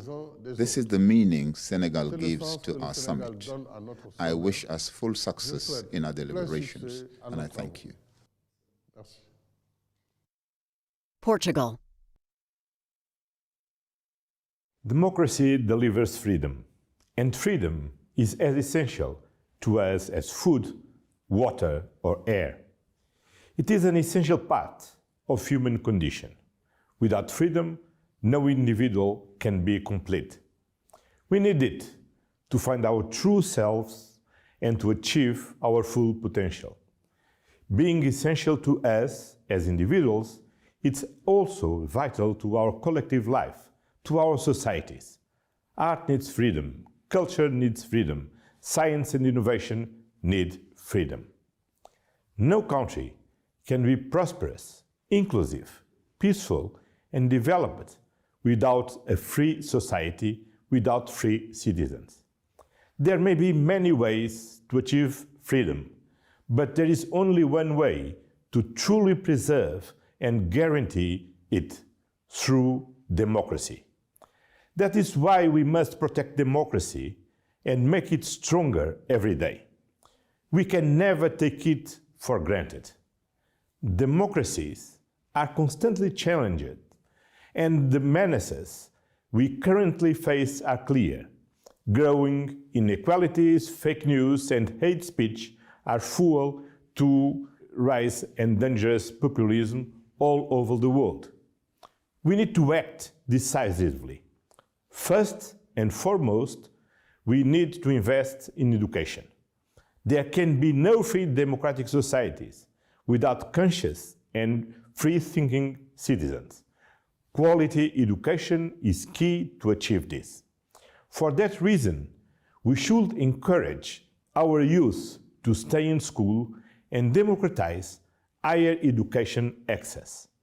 We need to make sure that our citizens, especially the younger, have the tools to live their lives to its potential, to transform our societies through innovation and shape a better future. We must also fight growing inequalities among our citizens and among nations. Fighting inequalities will beat populism. We need to remove people out of poverty, but we also need to ensure that everyone can enjoy a dignified life with access to education, jobs, and housing. That every citizen can achieve the right balance between personal and professional life. Last, we also need strong democracies to face some of the biggest challenges of our time, like climate change. Climate change is also a cause for democratic erosion. It affects the daily lives of millions all over the world. It impacts all the society, generates conflicts, and forces people to migrate. The transition to carbon-neutral economies is fundamental, but we need to make sure which will be fair and inclusive, especially to the most vulnerable. We must leave no one behind. Through these actions, through our collective action, we will have stronger democracies and more freedom. It is our duty as citizens to be guardians of democracy and therefore of our freedom. Iceland. Dear friends and dear colleagues, Iceland made several pledges at the first Summit of Democracy a year ago, and I am happy to report that we have made meaningful progress on every one of them. In our capacity as the chair of the Council of Europe and the Nordic Council of Ministers, as well as in the Executive Board of UNESCO, we focus on democracy, human rights, and the rule of law, all of which are under serious strain. There is a tendency to think that democracies perish as a result of violent actions such as military coups or aggression. But in our time, they can also be undermined by other overt means or wither away in enforced silence. We have witnessed elected leaders coming to power through parliamentary means who then engage in an authoritarian power grab aimed at eliminating democratic checks and balances. We have also seen non-democratic states with no interest in the promotion of equality or human rights emerging as major players on the international scene.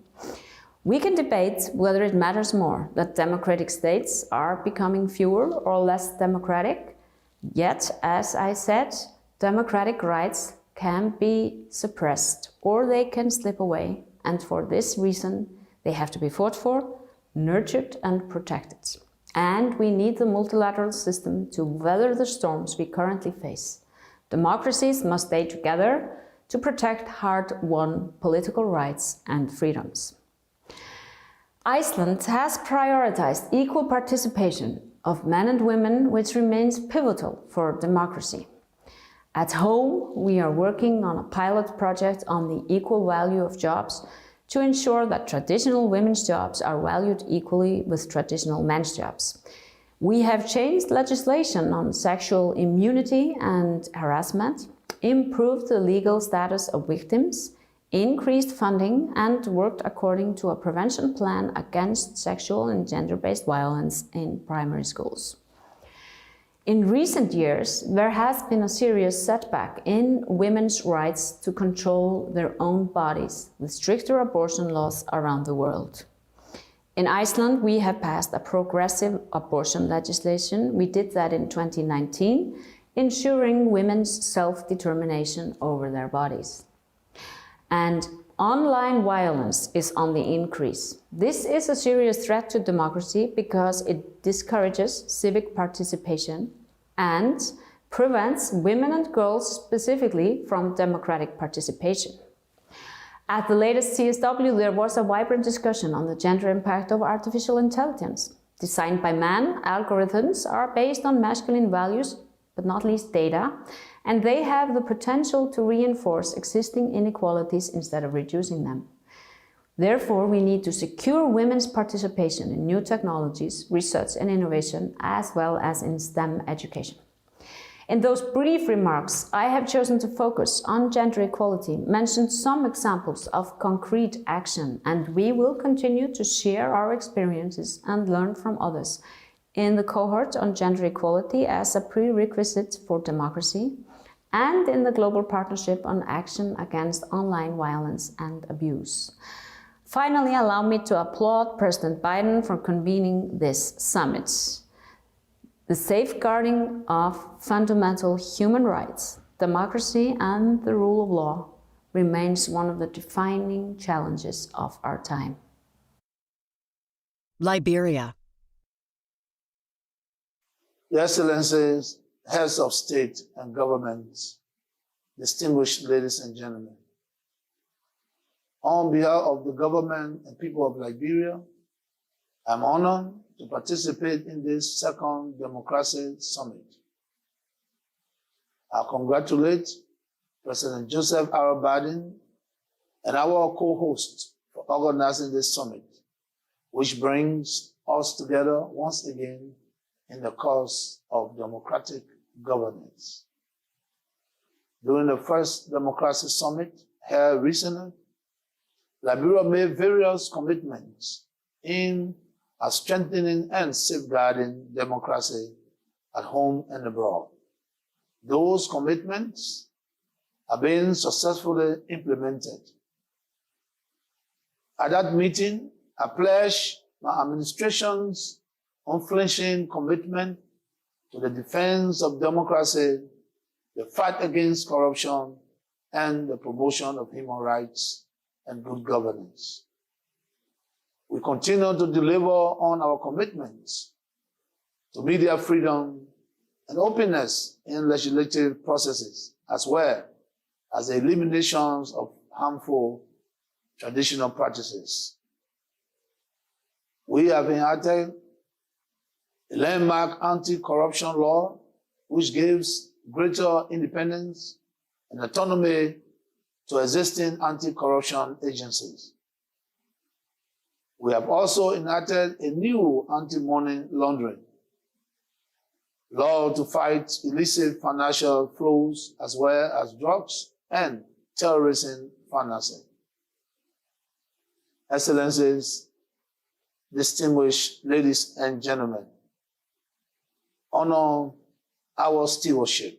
Liberia has been consistent and steadfast on the path of democracy. New laws have been enacted to protect free speech, and the right to freedom of assembly has also been guaranteed.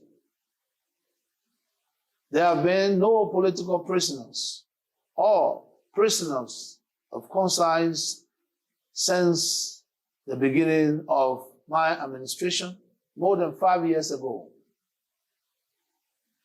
Our democratic institutions, including the judiciary, continue to improve on their capacity to respect and protect the fundamental rights of citizens and residents, and to strengthen accountability, transparency, and the rule of law.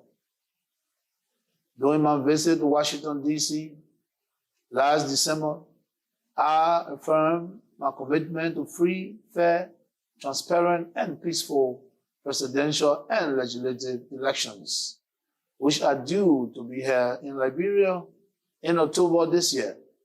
The peaceful conduct of which will strengthen our democratic credentials and showcase Liberia as a bastion of democracy in Africa.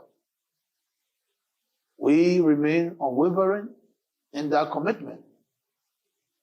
I am confident that Liberia will remain a pillar of democracy on the African continent and pledge to continue to be an integral part of the global coalition in defense of democracy in the world.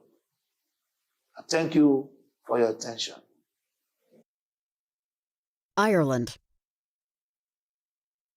Democracy at its heart is government for, by, and of the people. It works on the principle that where there is power, there must also be accountability, and where there are rights, they should be universal, that people are inherently free. All democracies are a work in progress, often under pressure, frequently as perfect. As was once said, democracy is the worst system of government, except for all the others. It's our task as leaders to nurture and protect democracies, including in the face of new and profound threats. Since the first Summit for Democracy over a year ago, we have seen those challenges grow.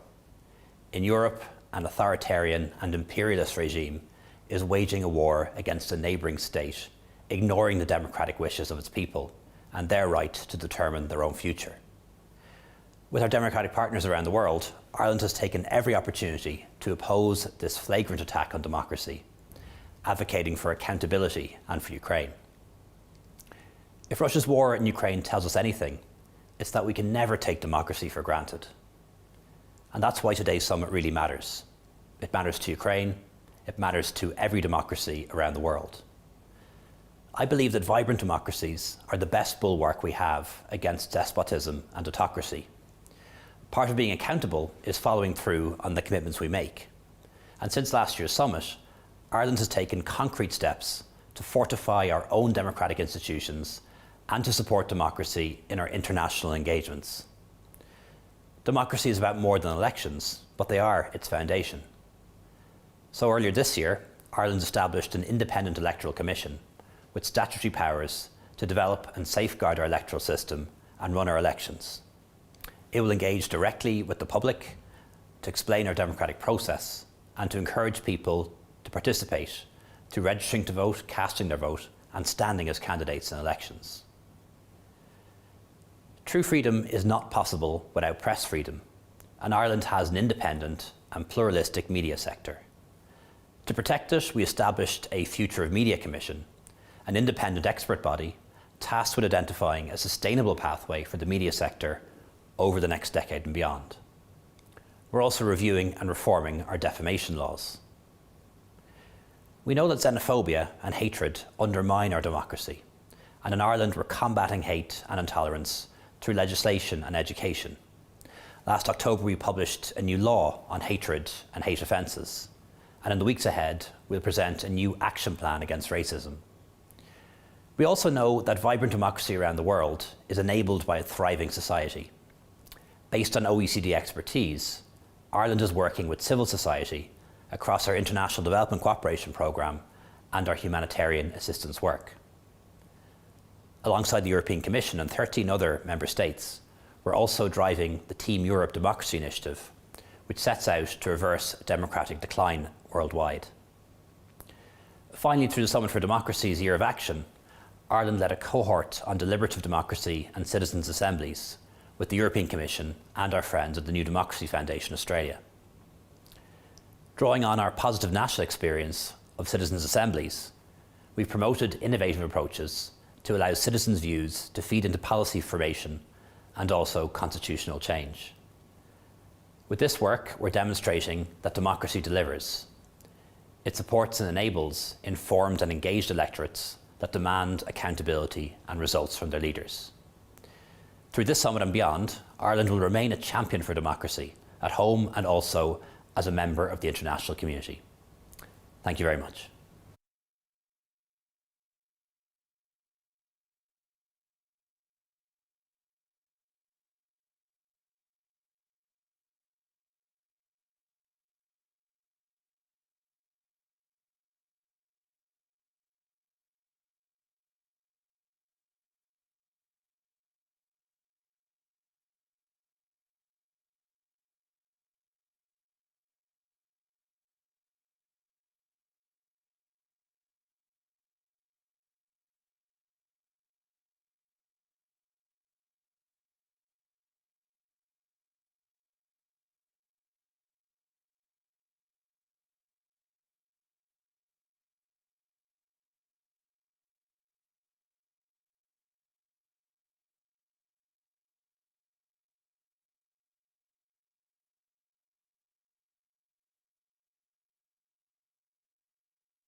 Ladies and gentlemen.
First of all, I would like to express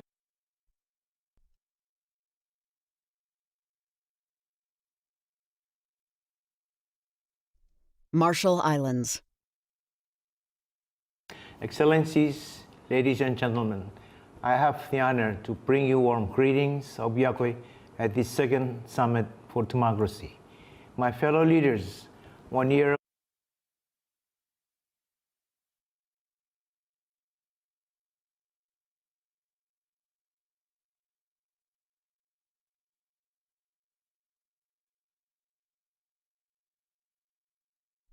The Gambia.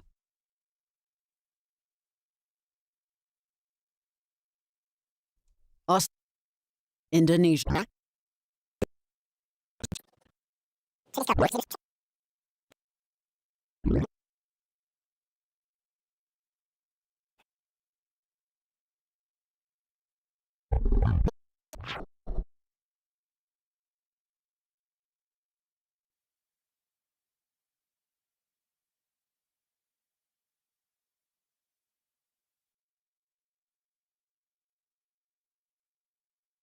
The Gambia.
Argentina. Quiero empezar por agradecerles esta invitación a ser parte de la segunda cumbre por la democracia. Hablar de democracia en los tiempos que vivimos es realmente trascendente. Después de la pandemia, el mundo se ha conmovido y los sectores más reaccionarios han aparecido en nuestras sociedades poniendo en jaque precisamente las condiciones democráticas en las que vivimos. Asoman discursos de odio, asoman acciones violentas, asoman acciones discriminatorias que definitivamente solo afectan la convivencia democrática. Para nosotros, no hay derechos humanos sin democracia. Y no hay democracia sin plena vigencia de los derechos humanos.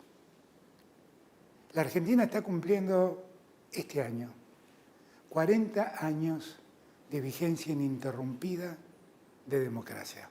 Es algo inusual para nosotros, porque hasta 1983 la historia política argentina da cuenta de dos momentos: democracias débiles y golpes militares, a veces sangrientos, a veces asesinos, que iban alternando en el poder. ¿Cuál era la postergación de siempre? La democracia. Y cuando la democracia se posterga, lo que más sufre es la igualdad social. El poderoso somete al más débil. El desafío que tenemos precisamente es escapar a esa lógica, es construir una sociedad más igualitaria. Y para eso la democracia es insustituible. Algunos dicen que la democracia es el menos malo de los regímenes. No es el menos malo, es el mejor régimen. Porque da la posibilidad a todos de expresarnos, de ser representados y de cambiar cuando las sociedades reclaman situaciones de cambio. En este tiempo tan difícil, donde la pandemia nos golpeó profundamente, donde una guerra sobreviene en Europa y afecta a la economía global, donde el cambio climático nos hace vivir situaciones inesperadas como en Argentina la sequía, donde el riesgo a una crisis financiera asoma cada vez que un banco hace estallar una burbuja. En este tiempo, la necesidad de fortalecer las instituciones democráticas son mayores. Y en eso estamos empeñados. Nosotros somos parte del mundo global. Creemos en el multilateralismo. Y lo que necesitamos es que las instituciones del multilateralismo entiendan que para que la democracia funcione, el multilateralismo debe funcionar. Eso incluye a los organismos de crédito. Porque la verdad, los organismos internacionales de crédito están más preocupados por cobrar sus deudas que por promover el desarrollo social que las democracias más débiles hoy necesitan. Yo los convoco a que demos la vuelta a la página en este tiempo de la historia. Hemos sufrido demasiado. Dejemos de hacer sufrir a nuestros pueblos. Hagamos lo necesario para mancomunar esfuerzos. Estamos todos en un mismo barco. Y como dice el Papa Francisco, aquí nadie se salva solo. Muchas gracias. Guyana. The Cooperative Republic of Guyana welcomes the convening of this summit and congratulates the governments of the United States, Costa Rica, the Netherlands, the Republic of Korea, and the Republic of Zambia for co-hosting the second edition of the Summit for Democracy. Over the past year, Guyana has consolidated democratic rule in accordance with the commitments it made at the inaugural Summit for Democracy. Guyana continues to fortify the pillars of democracy, including respect for the right of the people to elect a government of their choice at free and fair elections, held at periodic and constitutionally determined intervals, respect for the rule of law, respect for a free press, respect for the human rights and civil liberties of citizens, respect and recognition for minorities and vulnerable groups in our society, and respect and support for the independence of the judiciary, consistent with our belief that national democracy needs to be reinforced and safeguarded at international level. Guyana has consistently advocated for greater respect for democratic norms and values in accordance with each country's own experience. Guyana is strengthening democracy by promulgating electoral reforms to prevent electoral theft, enhance transparency in the collection and use of public revenues. It is promoting greater inclusion and more even-handed development, Guyana has moved towards electoral reform through a consultative process to strengthen our electoral system and insulate it against attempts to pervert the democratic will of the people. Local democracy is being strengthened and renewed through the holding later this year of local government elections, which will allow citizens a greater role in decision-making on issues that directly impact their daily lives. Cognizant of the multidimensional aspect of democracy, including the indivisibility of democracy and development, Guyana is advancing a process of shared economic prosperity in which no segment of our population will be left behind in the country's ongoing economic transformation. Guyana's newfound oil wealth has provided it with a means to vastly accelerate economic development, one that will be characterized by economic inclusion, greater equality, and expanded economic opportunities. In this regard, Guyana is committed towards a people-centered model of economic development. Guyana intends to remain a respected member of the democratic fold of nations. It enjoins itself to sustain the cooperation and collaboration with friendly and fraternal states in pursuance of its national interests, with relations to being predicated on respect for democracy. Our participation in this summit affirms our steadfast commitment to democratic rule. We wish every success to this Summit of Democracy 2023. I thank you. Canada. Hello everyone, bonjour à tous. Today we're coming together to reaffirm our commitment to strengthening democracy. When we talk about democracy, we're talking about more than the right to vote. We're talking about the rights of people and the strength of the institutions that serve them. As elected officials, it's on all of us to make sure that our citizens have confidence in our institutions. Confidence that if an election is held, their vote will be counted and that the processes in place are secure. Confidence that if they go online, there are safeguards to protect them. And confidence that if they're a minority in their community, their rights will be respected and upheld. Depuis notre dernier sommet en 2021, notre volonté commune d'éliminer les menaces contre la démocratie est devenue de plus en plus importante. On n'a qu'à penser à l'invasion brutale lancée par Poutine. La guerre a tué d'innocentes personnes et menace les valeurs de liberté et de démocratie pour lesquelles les Ukrainiens combattent. Le Canada a soutenu la résistance héroïque de l'Ukraine et tout ce qu'elle représente. When we last came together, Canada presented 35 commitments to reinforce democracy both at home and abroad. Since then, we've stepped up. We've bolstered the G7 rapid response mechanism aimed at countering foreign threats to democracy, including disinformation. In 2022, we chaired the Freedom Online Coalition, which helped defend internet freedom and addressed internet shutdowns perpetrated by Iran. And through other initiatives like Canada's Action Plan on Combating Hate, we're standing up against racism, xenophobia, and discrimination. Ce ne sont là que quelques exemples du travail qu'on a accompli et les contributions du Canada vont se poursuivre. My friends, the democracies we're a part of didn't happen by accident, and they won't continue without effort. By working together, we can strengthen democracies around the world, and in doing so, we can create a more prosperous and peaceful world for everyone. Merci. St. Kitts and Nevis. Distinguished host of the Second Summit of Democracy, President Joseph Biden, distinguished co-host President Chavez of Costa Rica, Prime Minister Rutte of Netherlands, President Yoon of the Republic of Korea, President Hichilema of the Republic of Zambia, other chiefs of state, heads of government, international and civil society organizations, other government and non-governmental participants. It is a distinct honor for me to participate in this high-level forum, the Second Summit of Democracy, being held by virtual means under the auspices of President Joseph Biden of the United States of America, one of our most important development partners. Our participation in this summit will enable us to contribute to informative and thought-provoking discussions geared towards strengthening democracy in all its facets. From the perspective of the government of St. Kitts and Nevis, democracy is one of the fundamental pillars on which we build a sustainable small island state.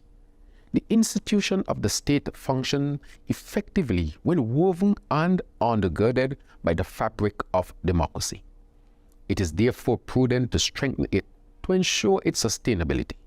It provides a platform for principles of transparency, certainty, predictability, equity, fairness, and respect for the rule of law. Without these jewels, we create an environment shaped by mistrust, public corruption, and anarchy. Democracy flourishes when it is nurtured by the policies that are clearly designed to empower all sectors of the society. Information gaps lead to mistrust and discontent. Legislation to advance the freedom of information and promote integrity in public life is a critical part of the discussion on strengthening democracy. The government of St. Kitts and Nevis has taken positive legislative steps in this regard.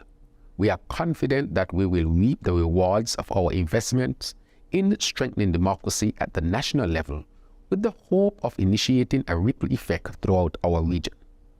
Mr. President, I thank you for affording me the opportunity to deliver this statement at this high-level forum. Dominican Republic. Dear colleagues, the importance of upholding democratic values in the daily practice of governing has become a fundamental requirement. During these trying times, the government of the Dominican Republic is dedicated to strengthening democracy as the best system that enables the opportunities for our citizens to achieve happiness and progress in their individual lives. On behalf of President Luis Abinader, I would like to congratulate President Biden on maintaining a global commitment to the consolidation of democracy throughout the world. We underscore our belief that it is our duty to collaborate with like-minded countries. I am pleased to announce that the Dominican Republic has fulfilled the commitments we put forward during the 2021 summit, including enacting a new asset forfeiture law that strengthens transparency and accountability. We were delighted to receive the distinction of co-leading the court, rule of law and people-centered justice for the summit's years of action, together with colleagues from the Republic of Kosovo and a group of renowned international civil society organizations. Our goal is to reaffirm our commitment to a fair, inclusive, and democratic society. This court will put forth a joint statement in the very near future. The Dominican government is dedicated to developing the National Forum for the Rule of Law, a platform for dialogue among diverse national actors to access periodic progress and talents of equal justice for all. We are also committed to passing new legislation for the management of confiscated, seized, and abandoned assets, as well as updating our public procurement law. Additionally, we aim to strengthen the legal rights of vulnerable groups, particularly women and children. Dear colleagues, this is a critical moment of change. We must transform multilateral organizations because, despite their fundamental role in ensuring international peace and security, broader participation from members of the international community is necessary to achieve the consensus required for sustainability, freedom, and peace for all nations. Let us not lose hope. The time to act is now. Thank you. The Bahamas. Mr. President, Your Excellencies, greetings from the Bahamas. Democracy is the system of governance most conducive to supporting the rule of law and human freedoms. And democracies the world over have given rise to great human flourishing. Yet we have seen that holding free and fair elections is just the beginning. In order to be enduring, democratic institutions must be flexible and modern. They must also fight misinformation and disinformation and meet economic and social needs with compassion and effective policy. Unfortunately, we know that some leaders and countries use the crisis of the pandemic as cover for democratic backsliding. One of my first actions after coming into office in the fall of 2021 was to end our country's emergency orders, which had given too much power to a single man. We must be able to respond to emergencies without undermining constitutional governance. A democracy can only be strong if it is inclusive. We have actively promoted the full participation of women in our political system with concerted recruitment of efforts that resulted in the largest number of women serving in parliament in our nation's history. Women are also leading in both chambers of our legislature as Speaker of the House and President of the Senate. Our policies, as well as our politics, must also be as inclusive as possible. We have adopted technologies to better serve people with disabilities in the Bahamas. A new app, realized in partnership with the UNDP, affords vital access to previously inaccessible services and employment opportunities. These strides are important, and they are only the beginning. We have begun the phasing in of a Freedom of Information Act. We are building an economy that is more inclusive and offers opportunities to a wider range of our citizens. We are encouraging a new generation of climate and environmental activists. We are addressing the learning loss from the pandemic, building affordable housing, raising wages, respecting unions and their workers. We are also making a historic investment in agriculture and food security, strengthening our borders and supporting Bahamian-owned small businesses. Because here in the third oldest democracy in the Western Hemisphere, we believe in proving that democracy can deliver tangible results for citizens. St. Lucia. Mr. President, distinguished colleagues, let me express my sincere appreciation to President Joe Biden for this invitation to participate in this second Summit for Democracy. We need to be able to share the experiences of our democratic processes, for through our exchanges, our systems of democratic government, which are so vital for the social and economic well-being of our people, can be enriched. The people of St. Lucia, through the resounding mandate they handed to my party, the St. Lucia Labour Party, in the 26 July 2021 general elections, demonstrated that ours is a democracy that is indeed vibrant.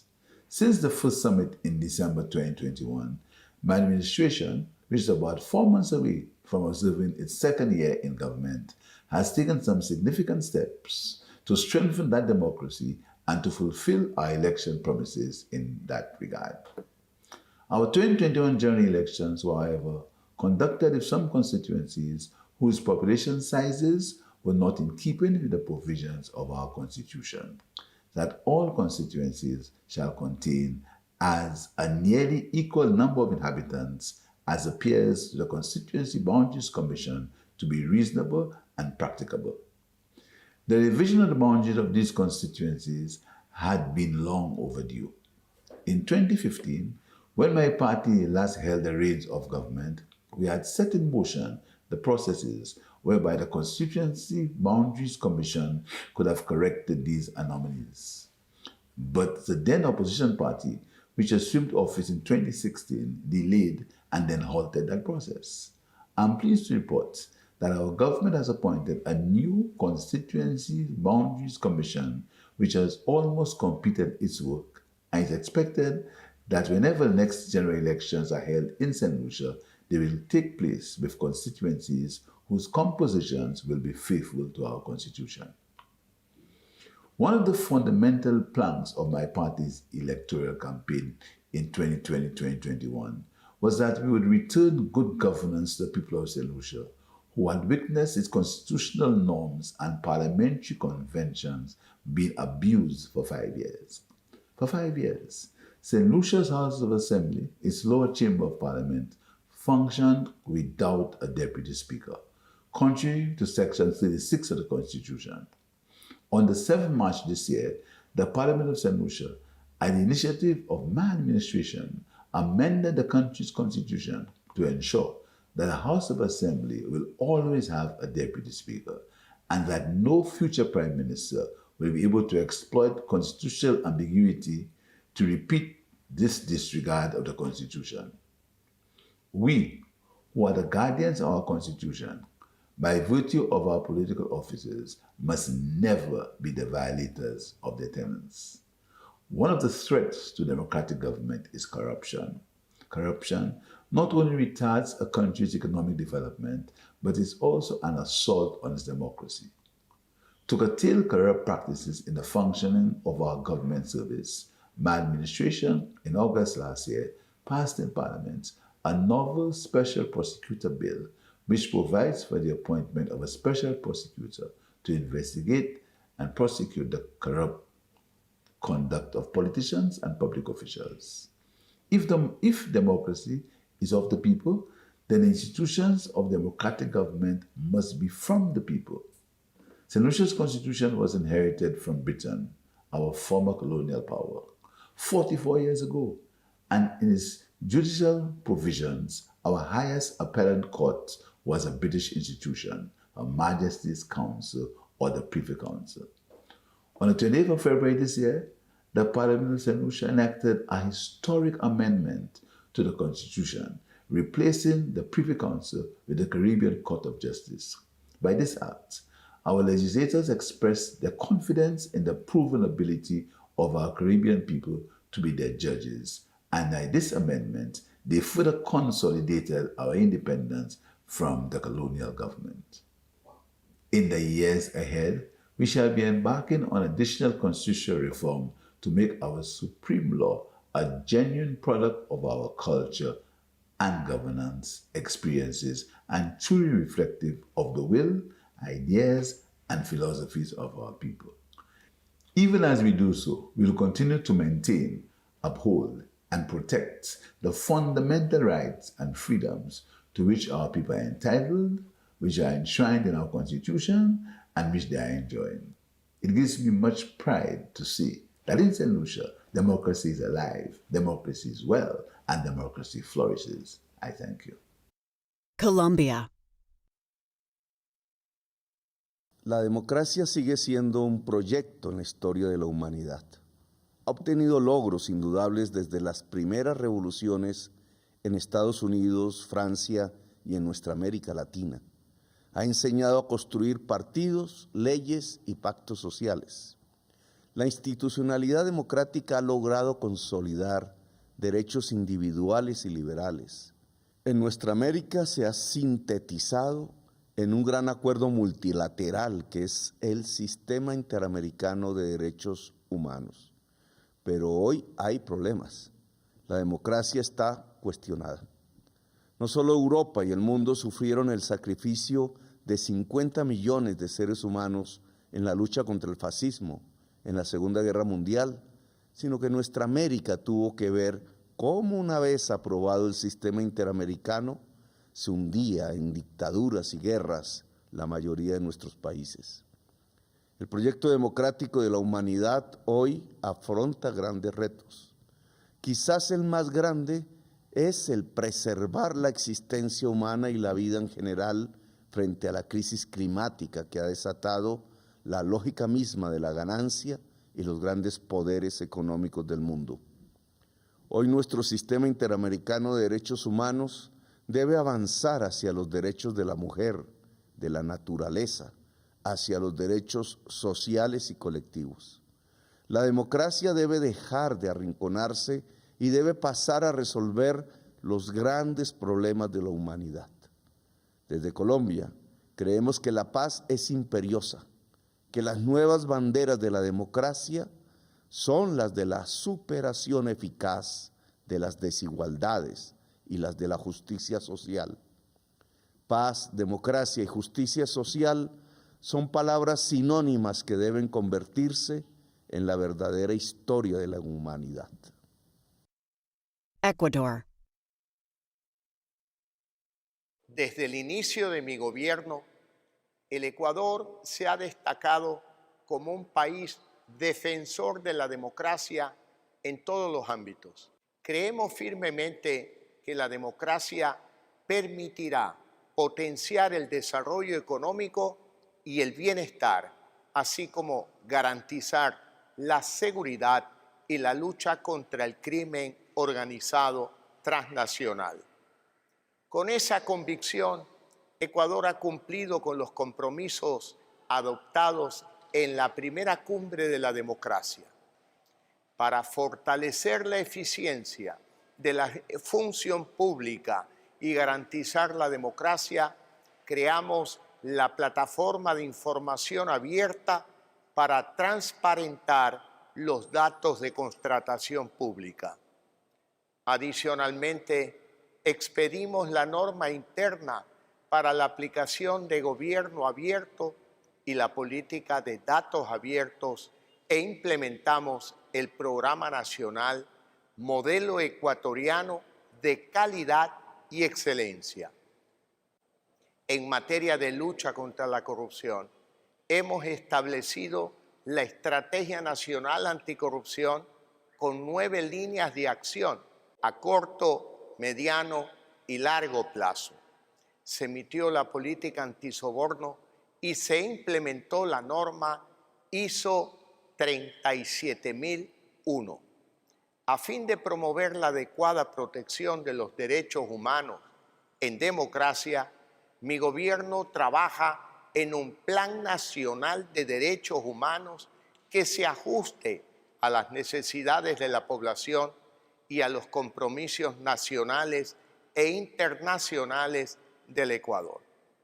En ese marco, y con miras a llevar adelante acciones específicas enfocadas en el bienestar de las poblaciones más vulnerables, mi gobierno estableció el Código de Conducta enfocado en evitar la explotación sexual, comercial de niñas, niños y adolescentes y la guía Ecuador, Destino Seguro para las Mujeres. Adicionalmente, se efectúan acciones para verificar el cumplimiento de la contratación de personas con discapacidad y o sustitutos, establecido en las leyes nacionales, para una inclusión social, especialmente en materia de género y diversidades. Creamos el proyecto de inversión de Centros Violeta para atender a mujeres, niñas, niños y adolescentes y además víctimas de cualquier tipo de violencia basada en género. Actualmente hemos organizado cursos y talleres de sensibilización para prevenir la discriminación, acoso y todo tipo de violencia contra la mujer en el ámbito laboral.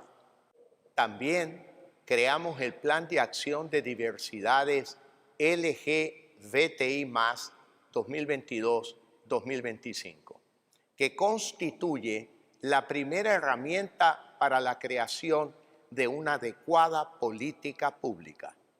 En el Ecuador, la inclusión no solo se limita al ámbito nacional. Fieles a sus principios de solidaridad, mi gobierno ha procurado ayudar a los hermanos venezolanos que se han radicado en nuestro país. Efectuamos actualmente el segundo proceso de regularización de migrantes venezolanos y se programa la implementación de fases posteriores a fin de garantizar el éxito de esta iniciativa, para lo cual Ecuador seguirá requiriendo apoyo de la comunidad internacional. Mi gobierno está consciente de que la promoción de la democracia requiere de un trabajo dinámico que trascienda simples intenciones. Por ello, hemos identificado pasos adicionales para garantizar un efecto duradero que contribuya a la consolidación de los cimientos democráticos.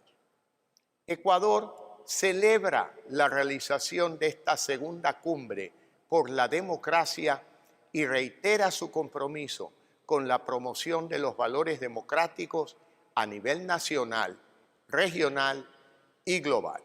Muchas gracias. Panama. Excellencies, please receive the warmest greetings from the Panamanian people and the government of the Republic of Panama. History proved democracy is a source of peace and security for the world. At a time when humanity faces great changes and challenges on many fronts, we must act united in the interest of not only our citizens, but of the world's most vulnerable people. This will require, more than ever, to align our decisions and actions with the democratic principles that offer the guarantees of freedom, progress, and respect for human rights. Only a solid democracy can allow us to aspire and to achieve a truly brighter future for the next generation. A future where our people can enjoy common prosperity based on quality government services, functional institutions, transparency, and sustainability.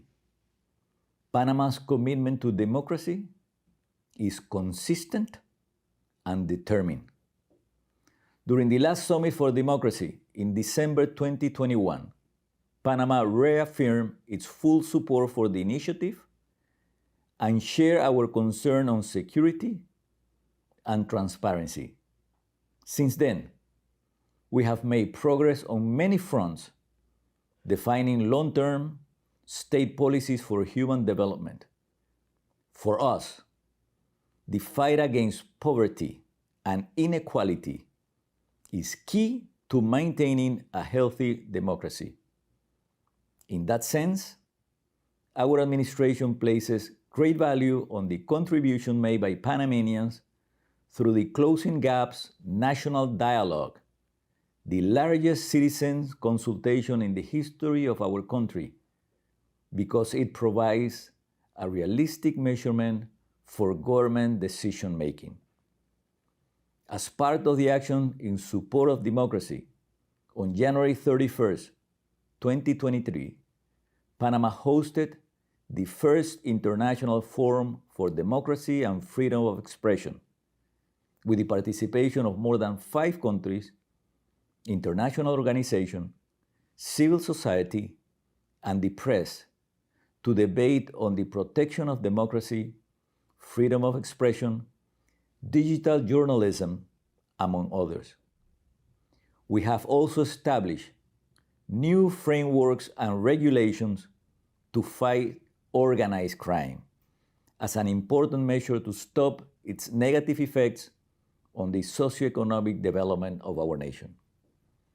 As a geopolitical strategic hub, Panama is committed to providing a safe environment for our citizens, knowing that it also contributes to regional and hemispheric security.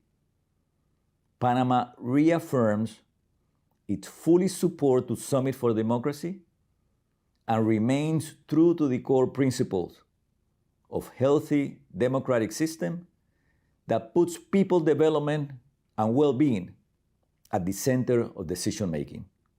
Thank you very much. Peru.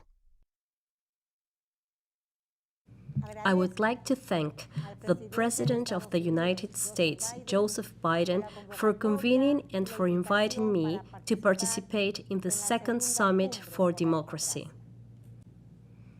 I welcome the fact that this event seeks to strengthen democratic systems in the world, confront all types of authoritarianism, fight corruption, promote and protect human rights, and with this, demonstrate that democracies are effective in improving the lives of our citizens and better address the most serious problems facing our societies.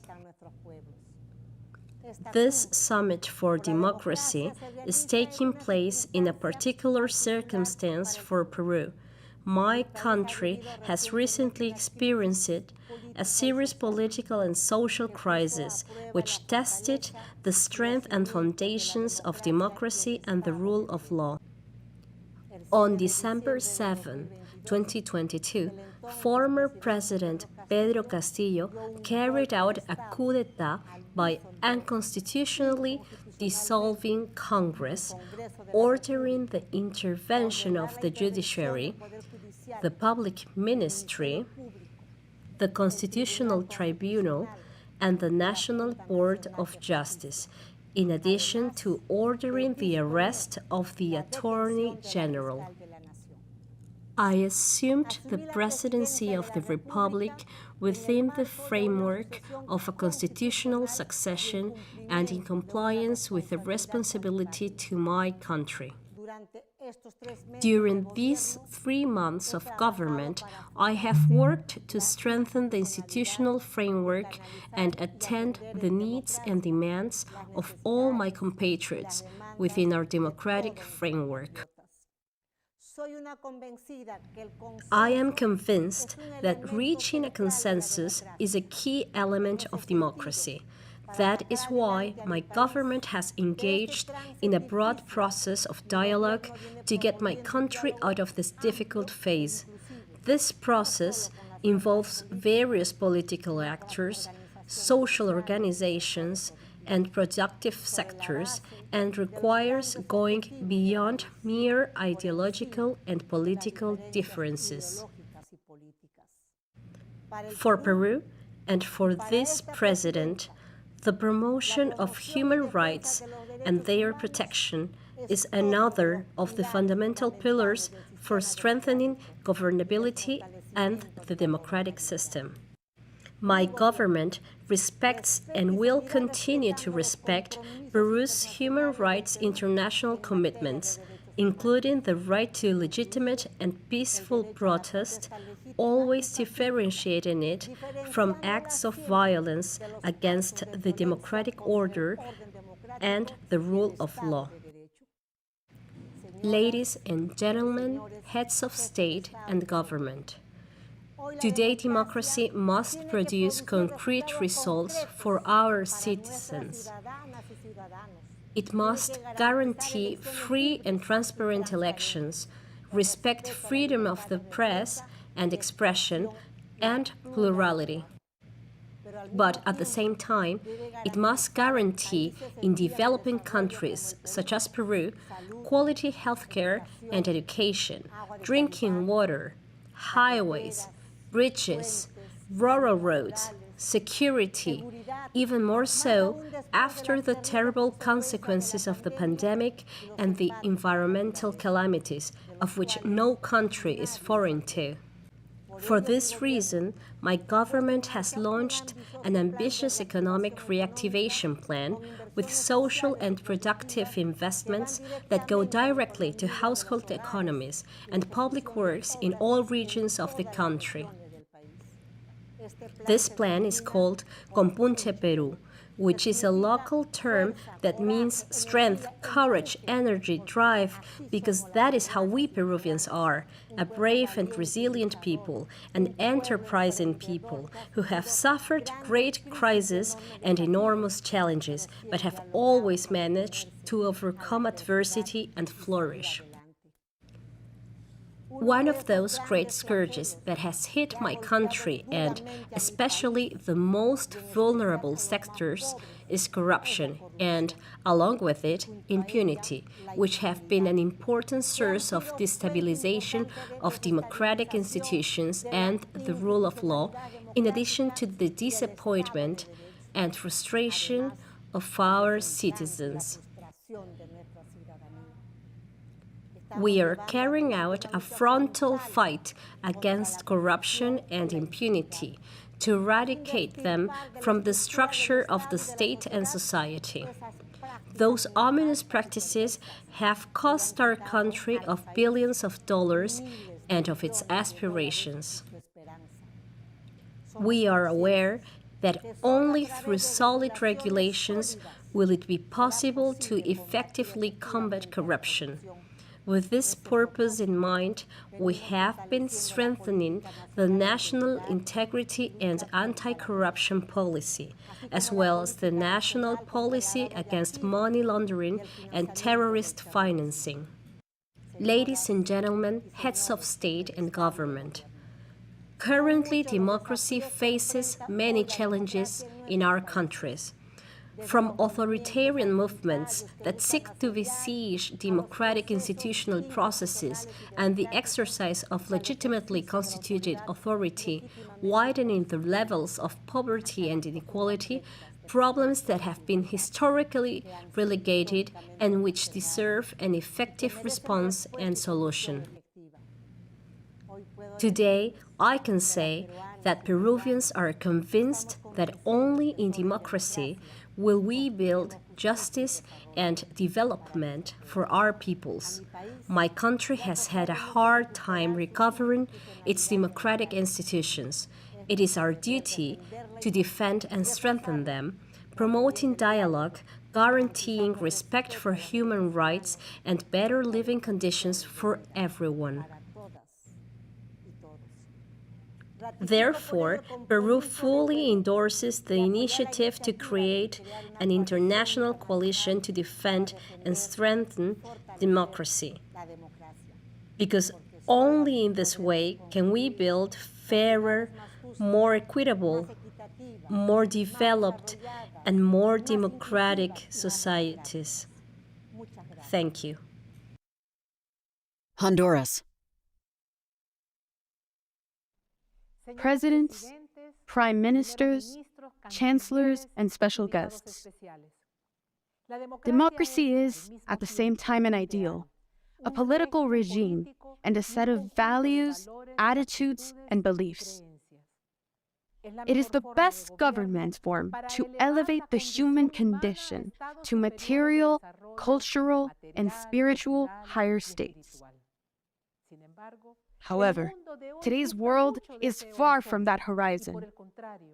The defense of democracy is used to wage wars for financial blackmail, blockades, and the discrimination of a few over billions of human beings. Honduras, my country, suffered a devious coup d'etat on June 28, 2009, and for 12 years was subjected to a myriad of biblical plagues provoked by the greed of the economic elites, who simply dedicated themselves to plunder and disarray everything. Today, this noble Central American country is listed among one of the 46 less developed countries of the world. However, there was not a single day during the last decade in which democracy was not invoked to commit the most heinous acts against the people. Many of us and our fellow countrymen paid with exile and blood the price to fight for democracy and against the narco state. Those who sponsored the dictatorship always knew of its illicit association with corruption and organized crime. At the end, everything was confirmed when the leader of this barbarism was taken to a New York prison. Today we are working with the resistance through peaceful means in the refoundation, because they destroyed what little we had advanced. Because it is not possible to come out of the darkness without changing the exploitation model that destroyed nature and human beings.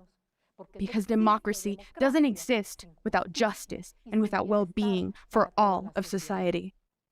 Inequality and economic dependency associated with violence and the growing misery in the middle of a privatizing environment of monopolies has created an unequal and polarized world. I invite you to build real democracies without discrimination of any kind. I want to close making a call to justice and peace with the clarity of the Honduran thinker José Cecilio del Valle. The forces that united would be impregnable, yet enervated by being divided. Thank you very much. New Zealand. Ngā mihi mana kia koutou katoa, mai I toko whenua o Aotearoa, nō reira tēnā koutou katoa.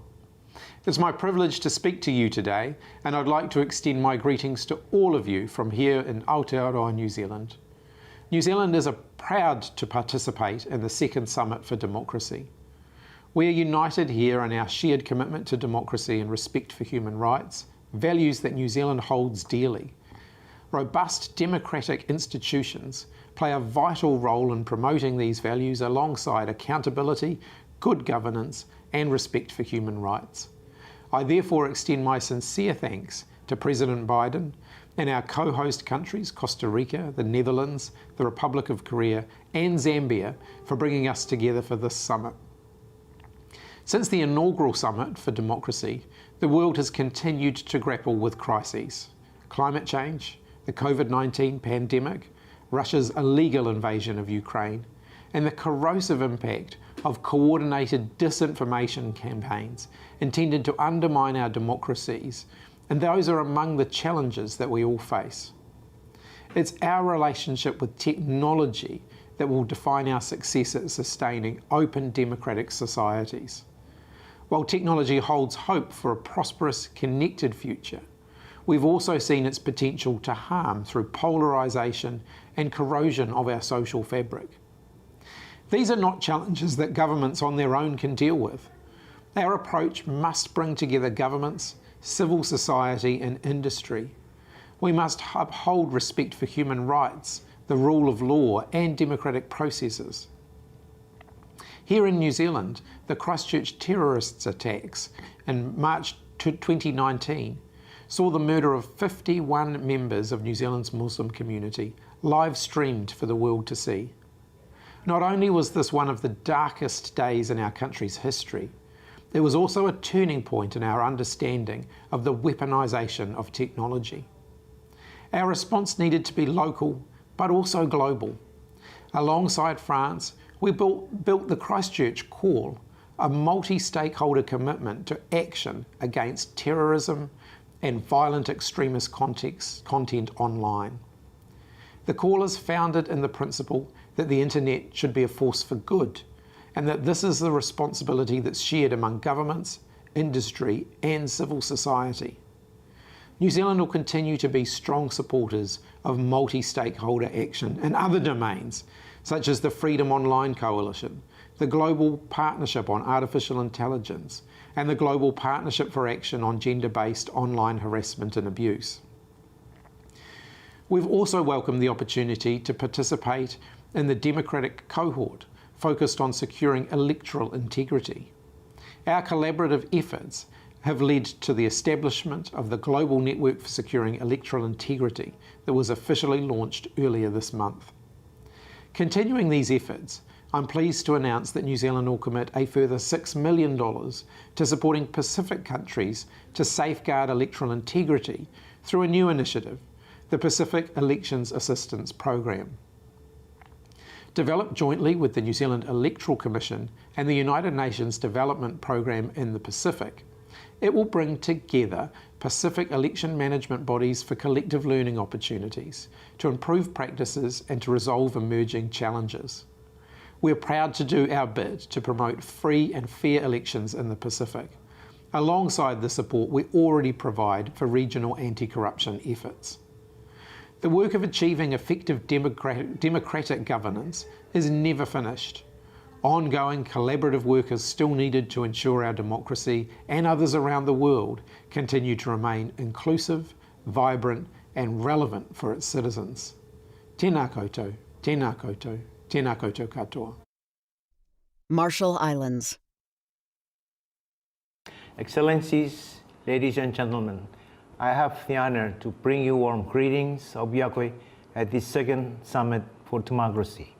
My fellow leaders, 1 year ago, we convened together as nations united in our common commitment to ensuring fundamental freedoms and advancing core human rights in the pursuit of sustainable development, peace, democracy, and security, never as upholding these values in the face of increasing authoritarianism, oppression, and aggression being more important.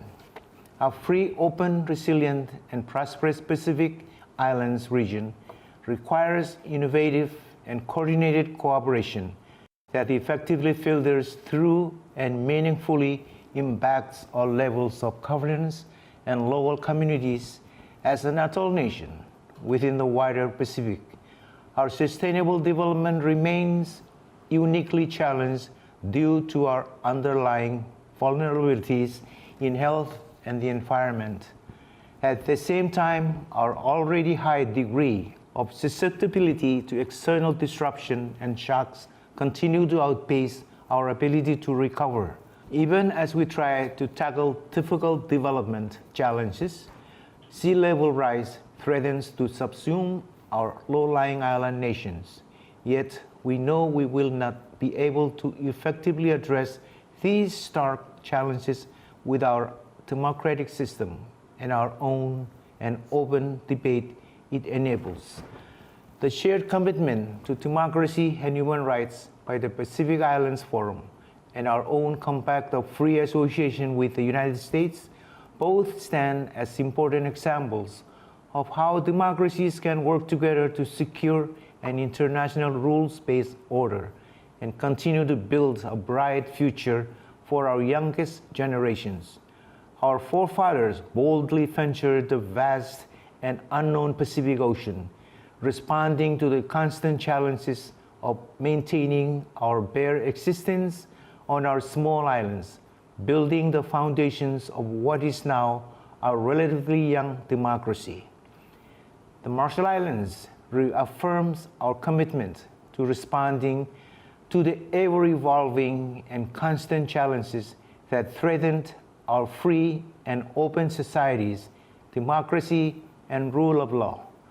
We will continue to work together with democracies around the world in ensuring the freedom to openly choose our governments, to effectively address corruption, and to advance core human rights. Con molta. Australia.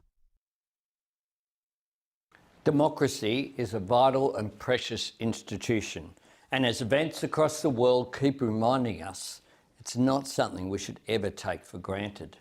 Its health and strength depend on people putting up their hand, engaging with their community, and participating in the contest of ideas. Free and fair elections are of course vital to democracy, but democracy is so much more. Democracy is respect. It is inclusion and it is cooperation. It is conversation and debate. It is robust argument and the desire to find common ground. Democracy provides the transparency and integrity that are essential to establishing trust between a people and the government that represents them.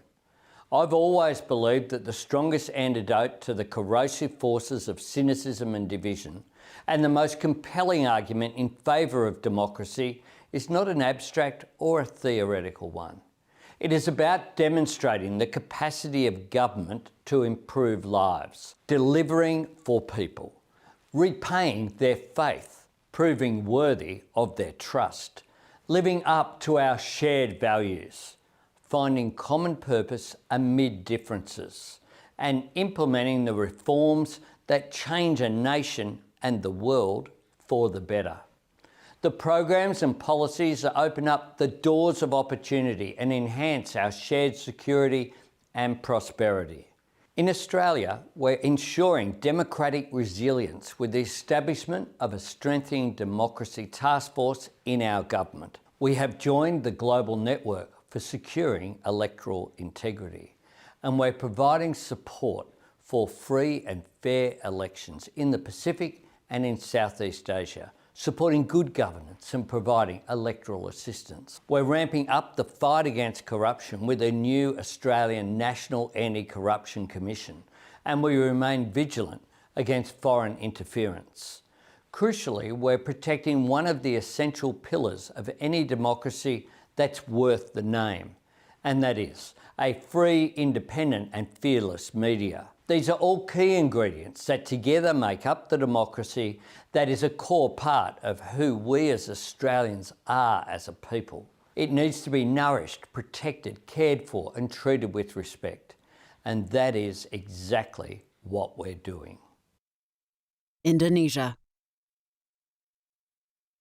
His Excellency President Biden, dear leaders, distinguished participants, this forum brings together world leaders to discuss how democracy can continue to bring benefits for our people.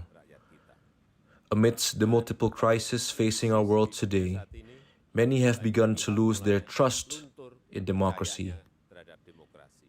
Democracy's relevance also continues to be questioned. Therefore, it has become our collective responsibility to prove that democracy works and delivers. To this end, allow me to share 2 points.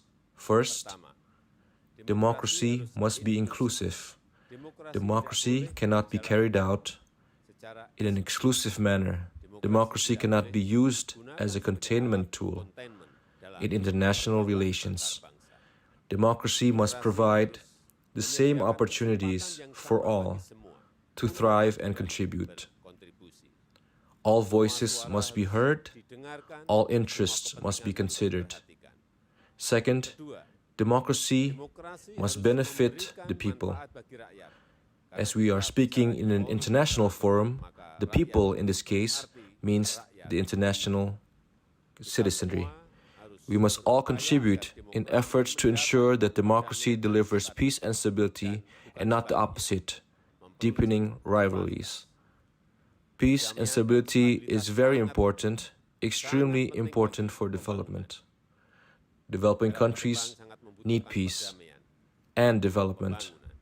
We do not want to see rivalries, instability, and conflict. Indonesia is committed to utilize democracy as a tool to foster friendships and to create a better world. Let us use democracy to end tensions. Let us use democracy to build the world. Thank you.